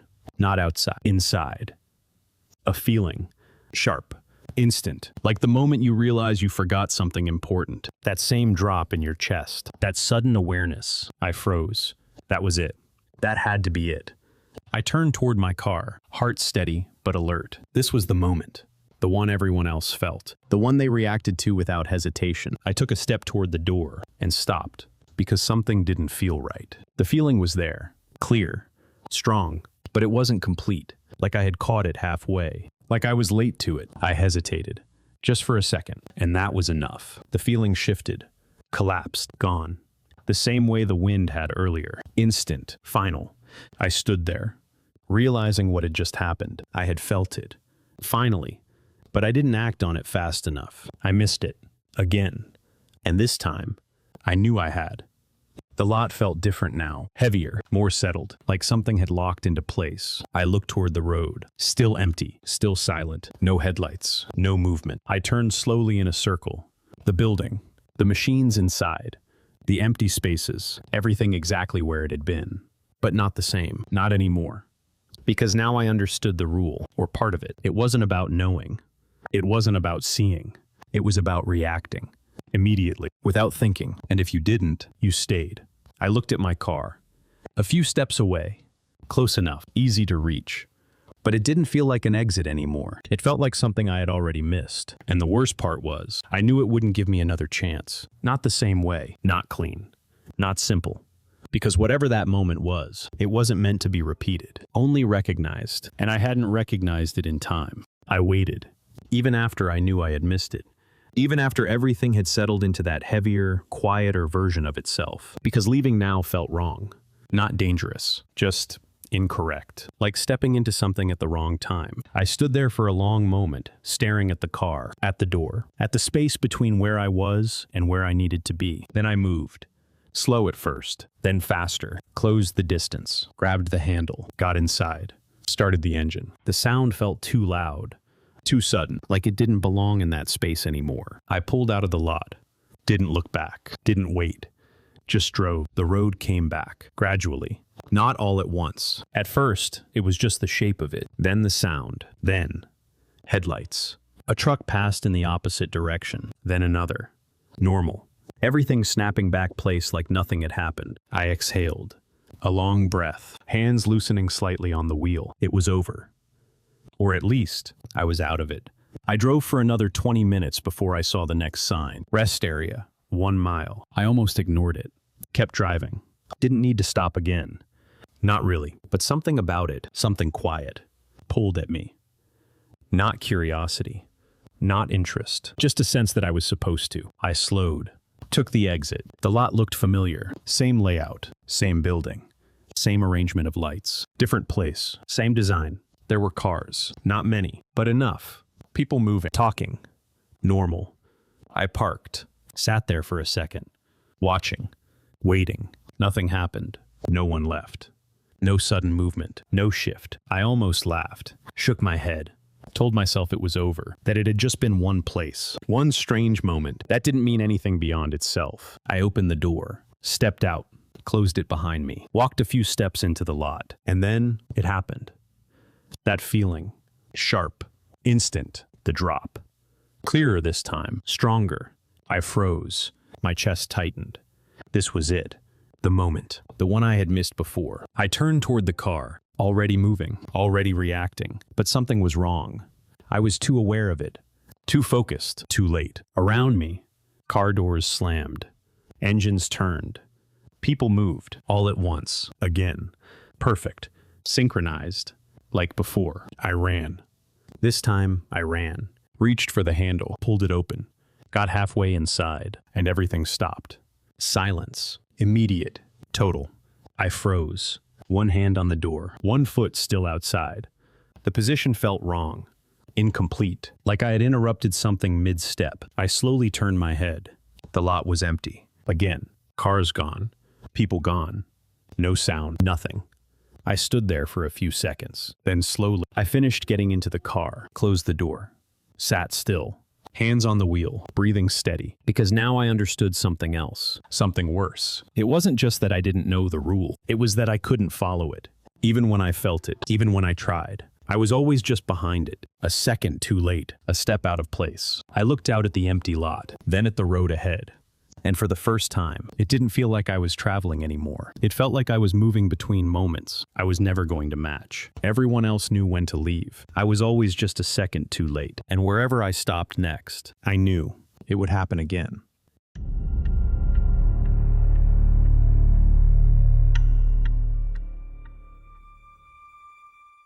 I pulled into the gas station a little after midnight. I'd been on the road most of the day, and the gauge was low enough that I didn't want to risk pushing it to the next exit. The place was open. Bright lights, a few cars, nothing unusual. I slowed as I turned in, and that's when I noticed it. All the cars were parked on the same side, not just close together, clustered. Every pump on the left side of the station was taken. Engines idling, people standing beside their cars, a couple of trucks further back. The right side, completely empty. Every pump, no cars, no movement. No one even walking through it. I frowned slightly. It didn't make sense. There were open spots, plenty of them, but no one was using them. I rolled forward slowly, looking from one side to the other. Left side, full. Right side, nothing. I almost followed the others. Pulled in behind a sedan, waited my turn. But something about sitting there, idling, watching open pumps sit unused, felt unnecessary. So I turned the wheel, pulled across the lot, and parked at one of the empty pumps. Engine off. Door open. I stepped out. The air was still, cool, the kind of night where everything feels a little too clear. I reached for the nozzle, then paused, because not something obvious, just a slight shift in attention, like people were looking. I glanced over. Every person standing there was facing my direction. Not all at once, not in sync, but enough that it didn't feel accidental. A guy in a hoodie by one of the pumps, a woman leaning against her car, a truck driver near the back, all of them watching. I hesitated for a second, then gave a small nod, like acknowledging it would make it normal. No one nodded back. No one looked away either. They just kept watching. I turned back to the pump, told myself it didn't matter. Maybe those pumps were broken earlier. Maybe they had just gotten used to using that side. People do that. They fall into patterns. Doesn't mean anything. I grabbed the nozzle, lifted it, inserted it into the tank, squeezed the handle. The machine clicked. Started. Numbers rolling up. Normal. Everything normal. I let out a small breath, shook my head slightly. Overthinking. That's all it was. Behind me, I could still feel it. That attention. That quiet awareness. Like I had stepped into something I didn't understand, but I ignored it. Focused on the numbers, on the sound of the fuel running, on something simple. Something grounded. Because whatever was happening on the other side of the lot, it didn't have anything to do with me. At least, that's what I told myself. Until I realized no one else had started pumping again. They were all still just standing there, watching, waiting for me to finish. I tried to ignore them, kept my eyes on the numbers. Gallons ticking up, price climbing. Normal.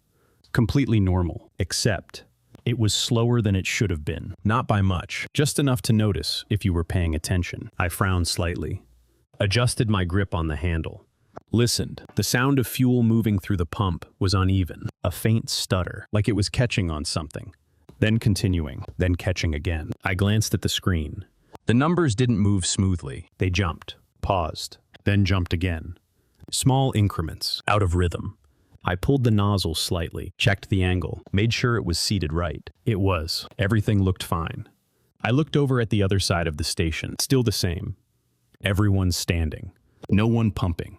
No one getting back into their cars. Just waiting, watching. I felt that same tightness in my chest again, that quiet sense that something wasn't lining up the way it should. I squeezed the handle again, harder this time. The pump responded, but the sound changed. Lower. Thicker, like something heavier was moving through it. I let go immediately. The numbers stopped. I stared at the display. It didn't reset, didn't flicker, just held there, like it had finished something, even though I knew it hadn't. I slowly set the nozzle back into place, clicked it in, waited. Nothing happened. No sound, no reset, just silence. Behind me, I could still feel them. I turned slightly. Just enough to see. Same positions, same people. But now, they weren't just watching. They were watching the pump. Not me. The pump. I swallowed. That felt worse. Much worse. Because it meant this wasn't about me. Not exactly. I was just the one using it. I looked back down at the screen. The total didn't match what I expected. Too low. For how long I'd been standing there. For how much I'd heard it run. I reached into my pocket. Pulled out my phone. Did a quick mental check. Mileage. Fuel left. It didn't add up. At all. I looked toward the building. The glass front. The cashier inside. He was standing behind the counter. Not moving. Not doing anything. Just looking out. Right at this side of the lot. At me. At the pump. Our eyes met for a second. I expected something. A gesture. A shake of the head. Anything. He didn't react. Didn't even blink. Just stood there. Watching. Like everyone else, I felt a cold, creeping realization settle in. No one was going to say anything. No one was going to stop me. Even if something was wrong. Even if they all knew it. Because whatever this was, it wasn't about helping. It was about not interfering. I looked back down at the pump again. At the numbers. At the handle. At the nozzle still sitting in place. And for the first time, I thought about what would happen if I tried to use it again. I shouldn't have tried again. That thought came before I even moved. Clear. Immediate. Like something in me already knew the answer, but I still reached for the handle, because not knowing felt worse. I pulled the nozzle out, held it for a second, listened. Nothing. No movement.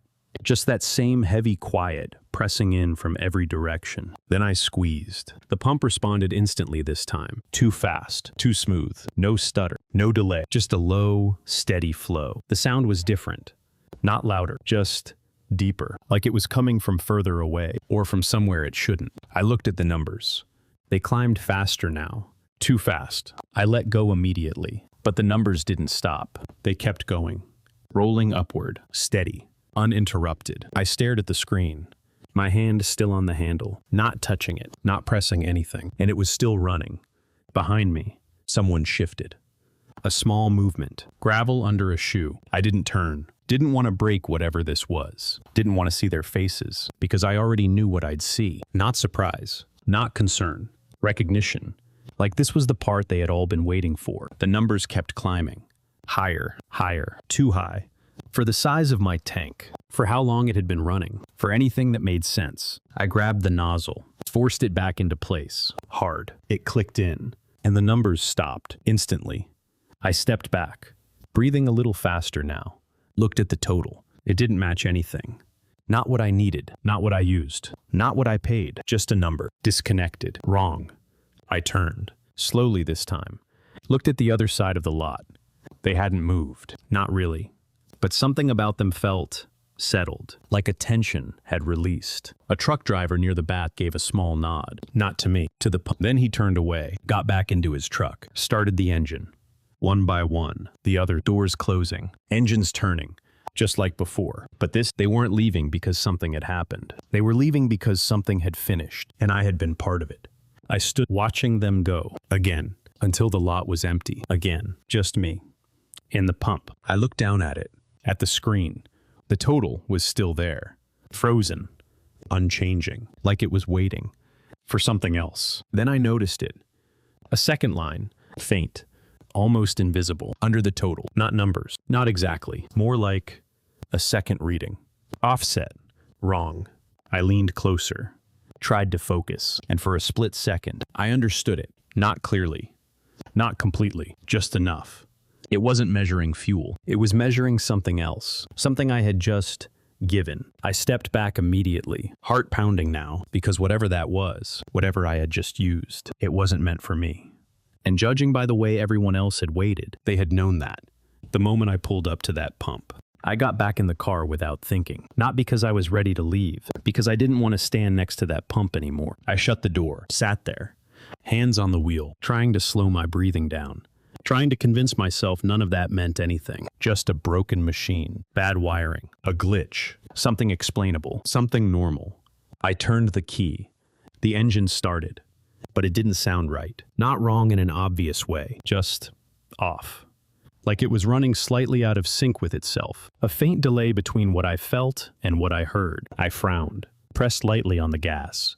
The RPM climbed, but the sound lagged behind, a fraction of a second. Enough to notice, enough to make it feel disconnected. I eased off, let it idle, watched the dashboard. Everything looked normal. No warnings, no lights, nothing to tell me anything had changed, but something had. I could feel it. I looked at my reflection in the rearview mirror, just a quick glance, then I looked again, because something didn't match. It was subtle, easy to miss. My movement and the reflection weren't perfectly aligned. I lifted my hand, slowly, in the mirror. It followed, but just slightly behind, a delay, small, but real. I froze, held my hand there, watched. The reflection caught up, then stayed in sync again, like nothing had happened. I lowered my hand, heart beating a little faster now. I didn't look again, didn't want to confirm it, didn't want to see it repeat, because if it did, that meant whatever that pump had taken, it hadn't been physical. I gripped the wheel tighter, looked forward, focused on the exit, the road. Something real, something consistent. I pulled out of the lot, drove past the empty pumps, didn't look at them, didn't look back. The road came back the same way it had before, gradually, sound first, then movement, then headlights in the distance, normal traffic, normal flow, like nothing had happened. But I didn't feel normal. I kept checking small things, the speedometer, the sound of the engine, the feel of the steering. Everything just slightly out of phase. Not enough to fail, just enough to notice. I drove for a while. 10 minutes, maybe 15, trying to ignore it, trying to let it settle. Then I saw it. Another gas station. Up ahead, lights on.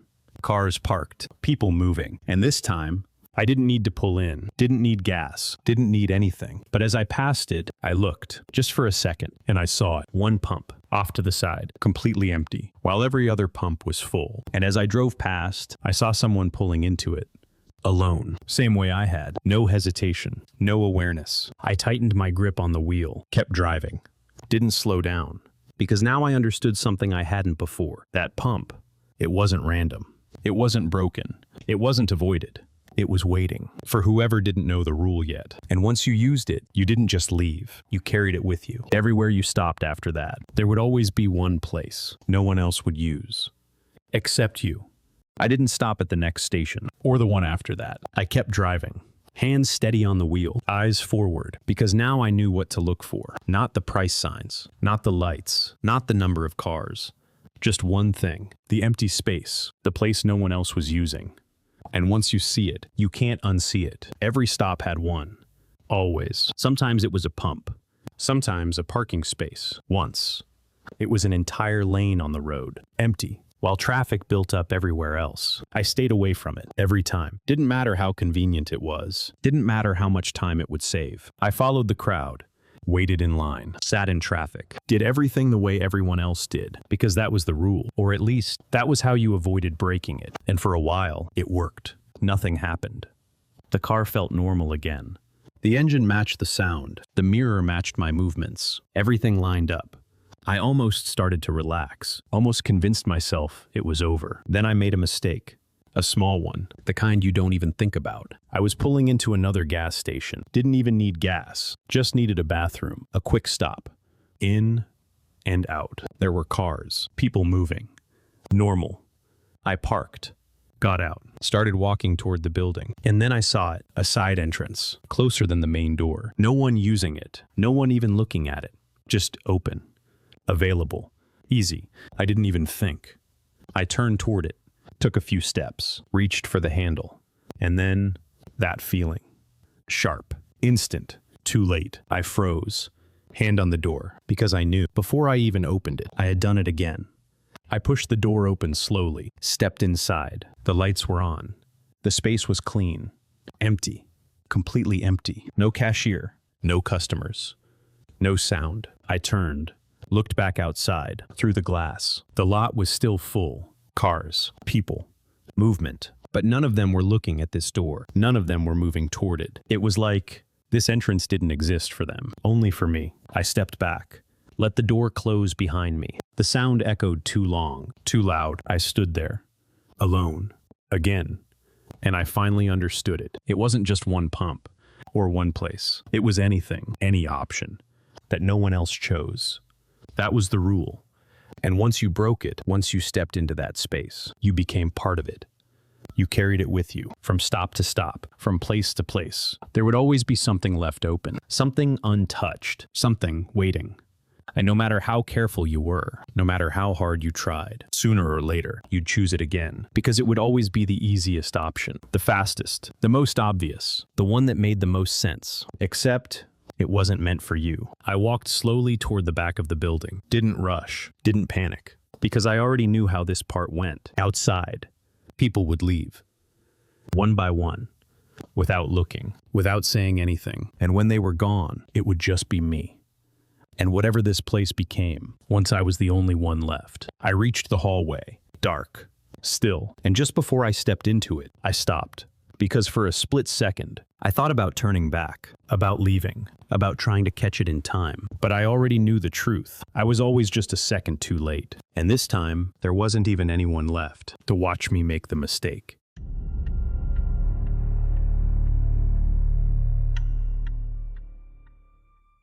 I didn't think anything of it at first. It was just another car on the road. I'd been driving for a while.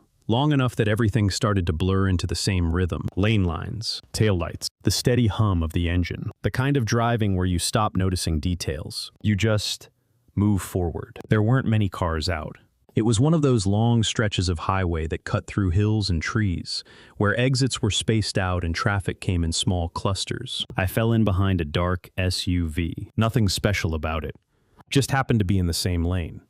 Same speed. I stayed there for a few miles. Didn't feel like passing. Didn't feel like slowing down. Just matched it. Comfortable distance. Easy pace. After a while, I got bored of it. Signaled. Switched lanes. Passed it without thinking. Didn't even look over as I went by. Just kept driving. A few minutes later, I checked my mirrors. Out of habit. The SUV was gone. Or at least, I didn't see it. Didn't think much of that either. Cars fall behind all the time. I drove on. Another few miles. The road curved slightly, opened up into a straighter stretch, and that's when I saw it again. Same SUV, same color, same shape, up ahead, in my lane. At about the same distance I'd been before. I frowned a little. Not because it was impossible, just unlikely. Maybe it had taken a different lane. Maybe I didn't notice it pass me. It happens. I adjusted my speed slightly, closed the distance, watched it more carefully this time. Same rear window tint, same small dent near the bumper, same license plate frame. It looked identical. I signaled again. Pulled into the left lane. Passed it a second time. This time, I glanced over. Driver inside. Couldn't see much. Just a silhouette. Hands on the wheel, facing forward. Didn't turn. Didn't react. I pulled ahead. Merged back into my lane. Drove on. This time, I kept checking the mirror. Every few seconds. Waiting to see it again. At first, nothing. Empty road behind me. Then, headlights. Faint. Far back. I watched them grow. Slowly. Steadily. Until they were closer. Closer. And then, it was there. Same SUV. Same distance. Right behind. I let out a small breath. Shook my head. Okay. Just coincidence. Has to be. I slowed down slightly. Let it close the gap. Watched it approach. It didn't. The distance stayed the same, no matter what I did. Speed up. Slow down. Adjust slightly. It stayed there, perfectly positioned, like it was locked in place, relative to me. I stared at it through the mirror, trying to make sense of it, trying to find something that didn't match, something different. But everything looked the same, too clean, too consistent. I looked back at the road, then back at the mirror. Still there, same spot, same distance. I pressed the gas a little harder, picked up speed, watched the numbers climb, checked the mirror again. It followed, not catching up, not falling back. Just staying exactly where it had been. And for the first time, I had the thought that I wasn't just driving behind it earlier, and it wasn't just driving behind me now. We were staying in the same position. No matter what I did, like the distance between us wasn't something I could change. I decided to test it because it still didn't feel real. It felt like one of those things your brain fills in wrong. Like you think you saw something twice, but it's just similar. Patterns where there aren't any. So I slowed down. Gradually, nothing sudden, just easing off the gas, watching the speed drop, watching the mirror. The SUV stayed there, same distance, not getting closer, not falling back, just matching. I slowed more. 10 miles under, then 20. Now I should have seen it. It should have passed me, or at least gotten close enough to force a change. It didn't. Still there, perfectly placed. I tightened my grip on the wheel. Okay, fine. I switched lanes, moved to the right, let the car drift toward the shoulder speed, waiting for it to overtake, waiting for anything to change. It didn't move. It didn't pass. It didn't even shift position in the lane. It just stayed aligned with me. Same distance, same angle. Like it was fixed to a point I couldn't see. I exhaled slowly. Then I hit the exit. Sharp. No signal this time. Just took it. Dropped off the highway onto a side road, curved down, slowed further, came to a near stop at the bottom. I checked the mirror. Nothing. Empty. For the first time since I'd noticed it, it was gone. I let out a breath I didn't realize I'd been holding. Okay. That made sense. It didn't follow me off the highway. Of course it didn't. Why would it? It was just another car. That's all it ever was. I sat there for a moment, letting the tension fade. Then I turned back. Merged onto the road again. Careful this time. Deliberate. Watching everything. The lanes. The cars. The distance. I eased back up to speed. Checked the mirror. Nothing. Just open road behind me. I nodded slightly. That was it. That was the answer. Break the pattern. Change the route. Simple. I focused on the road ahead. Settled back into driving. For a few minutes, everything felt normal again. Then I saw it. Up ahead, in my lane. At the same distance it had always been. The same SUV. Same shape. Same position. Waiting. Like it had never left. My stomach dropped. Not sharply. Just enough. Because now it wasn't a question. It wasn't coincidence. It wasn't bad memory. It wasn't traffic. It was something else. Something that didn't follow the road. Or the rules I thought I understood. I stayed behind it. Didn't try to pass this time. Didn't change lanes. Just watched it. Watched the distance. Watched the shape. Watched the way it stayed exactly where it was supposed to be. And after a while, I stopped thinking of it as a car, because it didn't behave like one. It didn't react. Didn't adjust. Didn't exist in the same way everything else did. It just held its place. And for the first time, I wondered if I had ever actually passed it at all. I took the next exit without planning to. Not because I needed gas. Not because I needed a break. I just didn't want to stay behind it any longer. The exit curved down into a small rest area. One building. A few parking spots. A dim overhead light. Almost empty. I pulled in. Parked. Turned off the engine. And for a moment, everything felt still again. Normal. I sat there, hands on the wheel, staring straight ahead. Then I saw him. A ranger, standing near the edge of the lot, not moving, just watching the road. I stepped out of the car, closed the door, walked toward him. He didn't look at me right away, kept his eyes on the highway above. "You just come off that road?" he asked. His voice was calm, flat. "Yeah," I said. He nodded once, like that confirmed something. "You been behind a vehicle for a while?" I hesitated. Then, "Yeah." He finally looked at me, not surprised, not concerned, just certain. "You shouldn't follow the same one too long." The way he said it, it didn't sound like advice. It sounded like a rule. I frowned. "What does that mean?" He didn't answer right away, just glanced back toward the road, then back at me. "They're not all the same," he said. "That's not helpful," I replied. He ignored that. "Some of them," he continued, "you pass and they're gone." I swallowed. "And some?" I asked. His eyes held mine for a second. Then he said, "Some of them don't move unless you do." A quiet weight settled in my chest. "What happens if you stay behind one?" I asked. He shook his head slightly. "Depends how long." "That's not an answer.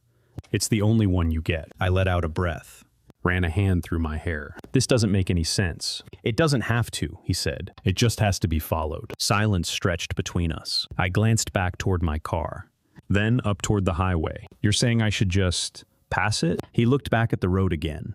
"No," he said. "You should have already done that. That hit harder than it should have." "Then what do I do now?" He didn't answer immediately, just stood there, watching. Then, without looking at me, "Don't get back behind it." I turned slightly, followed his gaze, up toward the exit ramp, back to the road, empty from where I stood. But I knew, if I went back up there, it would be waiting, right where it had always been. I looked back at him. "Is it just one car?" I asked. He shook his head. "No." "How do I know which ones?" He didn't respond, didn't need to. Because I already understood the answer. "You don't." I stood there for a few seconds longer, then turned, walked back to my car, opened the door, sat down, hands on the wheel again, breathing slower now, more controlled. Because now, this wasn't confusion anymore. It was something else, something clearer. There was a rule. I just hadn't followed it in time. And as I started the engine, I had the feeling that whatever was waiting for me on that road hadn't moved at all. I didn't wait long. Staying there felt worse than going back. At least on the road, things made some kind of pattern. Here, it was just still. I pulled out of the rest area, drove up the ramp, merged back onto the highway, and I already knew what I was going to see. I didn't have to look, but I did anyway. It was there, right ahead of me. Same distance, same lane, like nothing had changed, like I had never left. I kept my hands steady on the wheel, didn't try to pass, didn't speed up, didn't slow down, just watched. Because now I knew something I hadn't before. It wasn't just one car. It was the position. I tested it carefully, signaled, moved into the left lane, let my speed creep up. The SUV stayed in front. Same distance, same alignment. I pressed the gas harder, closed the gap slightly for a second. Then it adjusted, not accelerating, not reacting, just returning to the same space, like it was correcting something. I passed it, or at least, I moved ahead of where it had been. I didn't look over this time, didn't want to see the driver, didn't want to confirm anything. I merged back into the lane, waited, counted the seconds. 1, 2, 3. I checked the mirror. Nothing. For a moment, just empty road. Then, headlights. Faint, far back.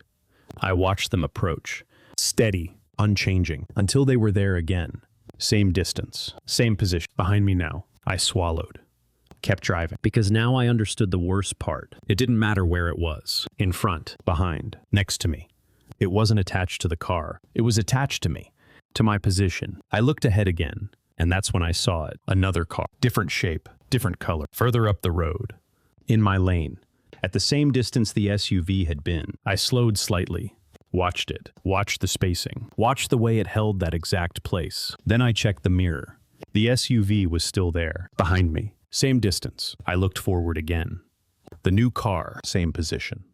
Same spacing. Same roll. I felt something cold settle in my chest, because now there were two. One ahead, one behind, both holding the same distance. Like brackets, like markers. I changed lanes. Right this time. The front car shifted with me, not turning, not signaling, just appearing in the new lane. Same distance, same position. I didn't pass it, didn't try. I already knew. It wouldn't change anything, because this wasn't traffic anymore. It wasn't vehicles. It wasn't drivers. It was something else. Something that only needed the shape of a car, to stay in front of me, to stay behind me, to keep me exactly where I was supposed to be. I gripped the wheel tighter, eyes forward, because now the road didn't feel like a place I was moving through. It felt like something I was being held inside. And wherever I tried to go, whatever I tried to change, there would always be something there, keeping me in the same position. I took the next exit, not because I thought it would work, because I needed to see if anything still could. I signaled, slowed, moved toward the ramp. The car in front of me stayed there, same distance, same position. The one behind me, still there too. Like nothing about the road actually mattered. I exited anyway. The ramp curved down, tight, slower, more controlled. For a moment, just a moment, the spacing changed. The car ahead pulled slightly further. The one behind lagged. Not much, but enough to feel like something had loosened. I felt it immediately, that shift. That small break in whatever had been holding everything in place. I took the turn sharper. Pressed the brake harder than I needed to, testing it. The car ahead didn't correct, didn't return to position. It kept going, naturally, like a normal car would. I exhaled. A short breath, almost relief. I reached the bottom of the ramp. Came to a stop sign, looked both ways. No cars. Empty road. I turned, pulled forward, and for the first time in a while, there was nothing in front of me, nothing behind me, just open road. I drove, steady, careful, watching everything, waiting for it to come back. Seconds passed, then minutes. Nothing appeared. No headlights. No shapes. No fixed distance. Just normal movement, normal space. I felt my grip loosen slightly on the wheel, not relaxed, just less tight. Maybe that was it. Maybe the ramp broke it. Maybe the rule only applied on the highway. Maybe... I glanced at the rearview mirror and froze. There was a car behind me. Not far, not close, just there, at a distance that felt familiar, too familiar. I looked forward. There was another car ahead. Different make, different color, same distance, exactly the same. My stomach dropped. Because now I could see it clearly. It didn't matter where I drove. Highway, side road, back road, doesn't matter. The spacing came back, the positions reset. Every time I slowed, the cars adjusted. I sped up. They adjusted, not reacting, not driving, just correcting, holding the same place. I laughed once, short, dry, because now it was obvious. It had never been about the highway. Or the car, or even the road. It was about me, where I was, where I would always be. I looked ahead, at the car in front, then at the mirror, at the one behind. Same distance, same placement, unchanged.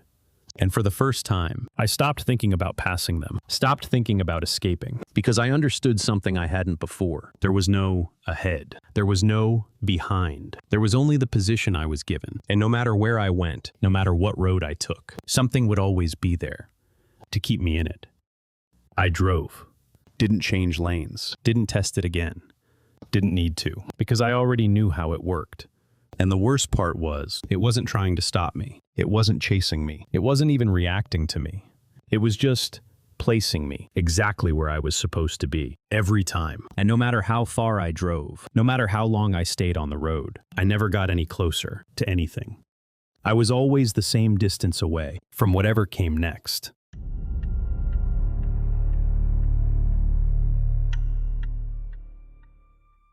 My name wasn't just in the logbook. It was already halfway down the page, like I had been there for a while.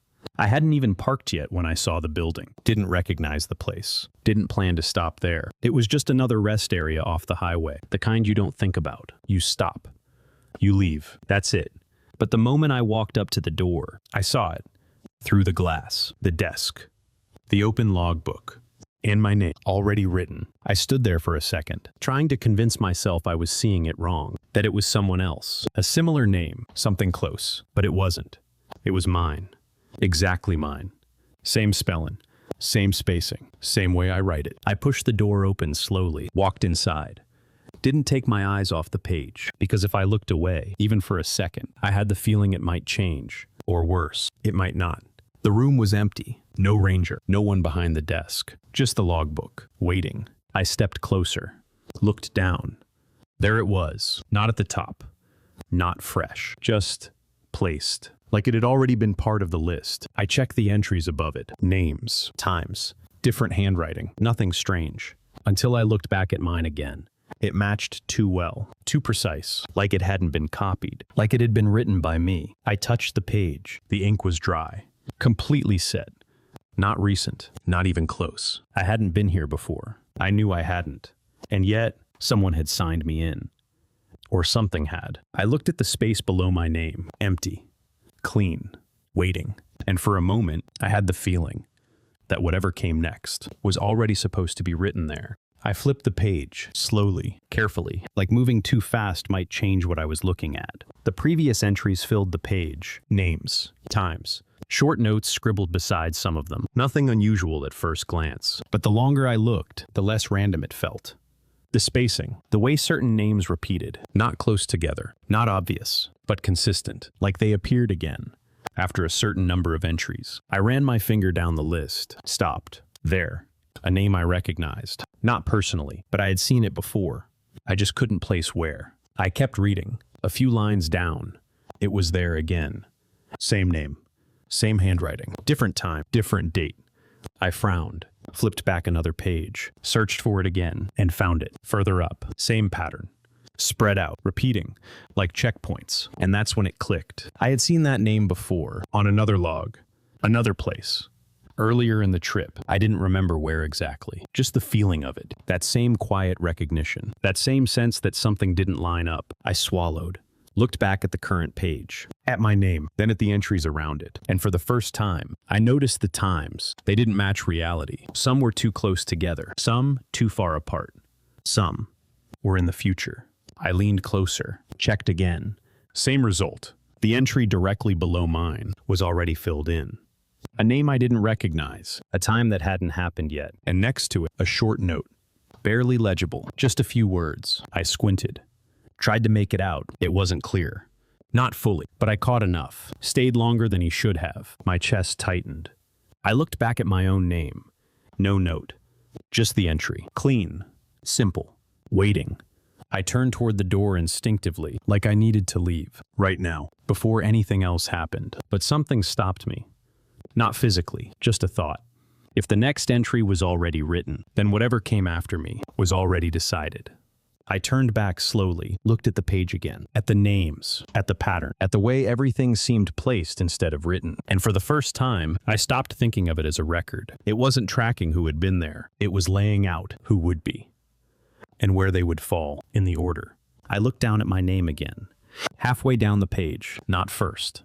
Not last, just somewhere in the middle, exactly where it was supposed to be, like everything else on this trip had been. And the worst part was, I didn't know if I had already done what came next, or if I was just about to. I wasn't alone. I realized that before I heard him, before I saw anything move. It was the feeling first, that quiet shift in the room, like something had been there the whole time, and I was only just noticing it. "You're early." The voice came from behind me, calm, flat. Not surprised. I turned slowly. A man stood near the back wall. I hadn't heard him come in. Hadn't heard a door. Hadn't heard anything. He was just there, wearing a ranger uniform, or something close to it. Old, faded, like it had been worn too long. He looked at me, then at the logbook, then back at me again. "You signed in." It wasn't a question. I shook my head. No. He didn't react. Didn't argue. Just stepped closer to the desk. Looked down at the page, at my name. "You did." I swallowed. "That's not mine." He tilted his head slightly, like he was considering something small. Then, "It's where you are." That didn't make sense. Or maybe it did. Just not in a way I wanted it to. I didn't write it. "You don't have to."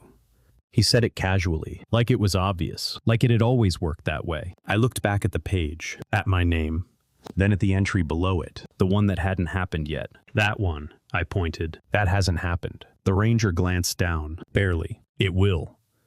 I felt something tighten in my chest. "That's not how this works." He didn't respond immediately, just rested his hand lightly on the edge of the desk. Then, "That's exactly how this works." Silence filled the room again, heavy, unmoving. I shook my head. "No, this is wrong. It's just a book." He looked at me, really looked this time, and there was something in his expression, not confusion, not concern, just recognition, like he had seen this exact moment before. You think it's recording what you do. He gestured slightly toward the page. It's not. I didn't say anything, didn't want to, but I couldn't look away either. It tells you where you are, he continued, and what comes next. I let out a short breath. That doesn't make any sense. He gave a small shrug. It doesn't have to. I glanced at the door again.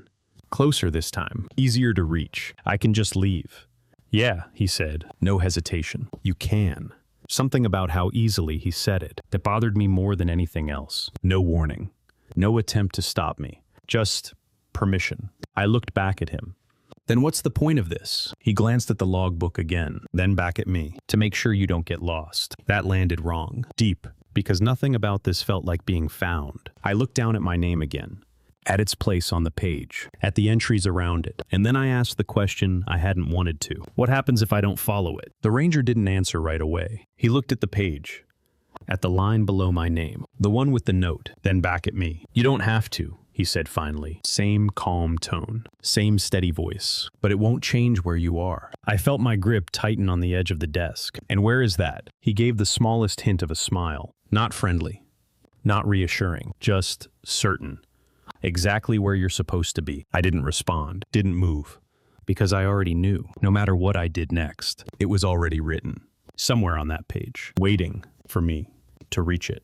I didn't leave right away, even though I could, even though the door was right there, because once I understood what the book was, I couldn't stop looking at it. I turned the page again, further this time, past the current entries, past my name, past the line below it, into pages that hadn't been reached yet, or at least shouldn't have been. They were already filled. Names, times, short notes beside some of them, all written, all set, like everything that was going to happen had already been placed in order. I scanned the entries. At first, they didn't mean anything. Just names, just times. But then, something shifted. A line caught my eye, a short note, just a few words, waited longer than the others. My chest tightened. I had seen that before. Not here. Somewhere else. On the road. At a place where everyone had left at the same time, except me. I flipped another page. Another note. Used the wrong one. I felt my grip tighten. The gas station. Everyone had chosen a different pump, except me. I kept going. Faster now. Flipping through pages. Reading fragments. Pieces. Notes that didn't make sense on their own. Until they did. Didn't follow the spacing, stayed behind too long, changed lanes, each one, a moment, a choice, something that had happened, or was going to. I stopped, because I already knew what I was looking at, not guesses, not predictions, records of events that hadn't happened yet, but still matched exactly. I looked back at the ranger. He hadn't moved, wasn't watching me closely, just there, like he had all the time in the world. You've seen this before, he said, not a question. I didn't answer, didn't need to, because I had. Not the book itself, but the pieces of it, scattered across every stop on this trip, every place that had felt off, every moment that didn't quite make sense. They weren't separate. They were entries. I looked back down at the page, at the order, at how everything lined up, and for the first time, I saw it clearly. This wasn't just about me. Every name, every entry, every note, all placed, all positioned, like we were all moving through the same system, at different points, on different lines, but following the same structure. I flipped back to my page, to my name, then to the line below it, then further down, trying to find where it ended. It didn't. The pages kept going. Filled, ordered, set.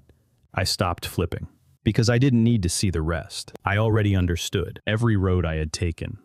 Every stop I had made, every decision that felt like mine, had already been accounted for. Somewhere in here, written, placed, waiting. And no matter how far I went, no matter how much I tried to change anything, I wasn't moving through the trip. I was moving through the list, one entry at a time. I closed the logbook, not because I wanted to stop, because I didn't need to see any more. I already knew what was in it. Or at least, I knew enough. I stepped back from the desk. The ranger didn't move, didn't try to stop me, didn't say anything else, just watched, like he already knew what I was going to do next, which he probably did. I turned, walked toward the door. Each step felt heavier, not physically, just final. Like I wasn't deciding to leave. I was reaching the point where I was supposed to. My hand touched the door, cold metal. Solid. Real. I pushed it open. Stepped outside. The air felt different. Not fresh. Not relieving. Just unchanged. Like I had never been inside at all. I walked to my car. Got in. Started the engine. For a moment, I just sat there. Hands on the wheel. Looking straight ahead at the empty road. Trying to feel something different. Anything. But nothing had changed. I pulled out. Back onto the road. Drove. Steady. Controlled. Waiting. Watching. Because now, I knew what to look for. Not the cars. Not the spacing. Not the timing. The pattern. Where I was in it, a car appeared ahead. Same distance. Of course it did. I didn't react. Didn't try to pass. Didn't try to break it. Because I already knew. I checked the mirror. Another car behind me. Same distance. Same placement. I kept driving. Because there was nothing else to do. Minutes passed. Maybe more. Time didn't feel clear anymore. Just movement. Forward. Or something like it. I reached another exit. Different from the last. New sign. New road. Didn't matter. I took it. Not to escape. Just because it was there. The road curved. Led me somewhere else. Another place. Another stop. Another entry. I slowed as I approached a small pull-off. A building. Familiar. Too familiar. I parked. Sat for a second. Then looked toward the door. Through the glass. I could see the desk. The logbook. Open. Waiting. I didn't want to go in. Didn't need to. Because I already knew. I looked down at my hands. At the faint ink stain on my finger. I hadn't noticed it before. But it was there. Dark. Dry. Set. Like it had been there for a while. I stared at it. Then back at the building. And I realized something. Something I hadn't understood inside. I had never needed to sign. Because I already had. Somewhere along the way. At some point I couldn't remember. Or maybe a point that hadn't happened yet. I looked back at the road. At the car in front of me. Then at the mirror. At the one behind. Same distance. Same placement. Unchanged.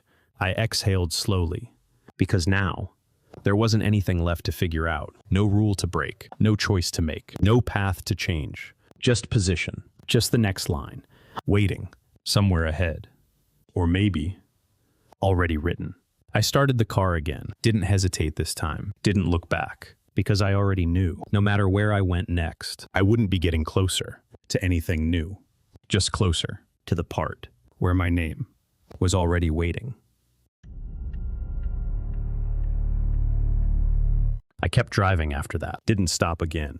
Didn't look at any more signs. Didn't try to understand the rules, because by then, I already knew I had broken them. And whatever was supposed to happen next was already waiting for me somewhere on the road. If you've ever been on a long drive, late at night, and noticed something that didn't feel right, there's a chance. You saw the same things I did.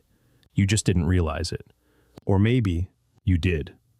And you followed the rules. I didn't. And I don't think I ever got back to where I was supposed to be.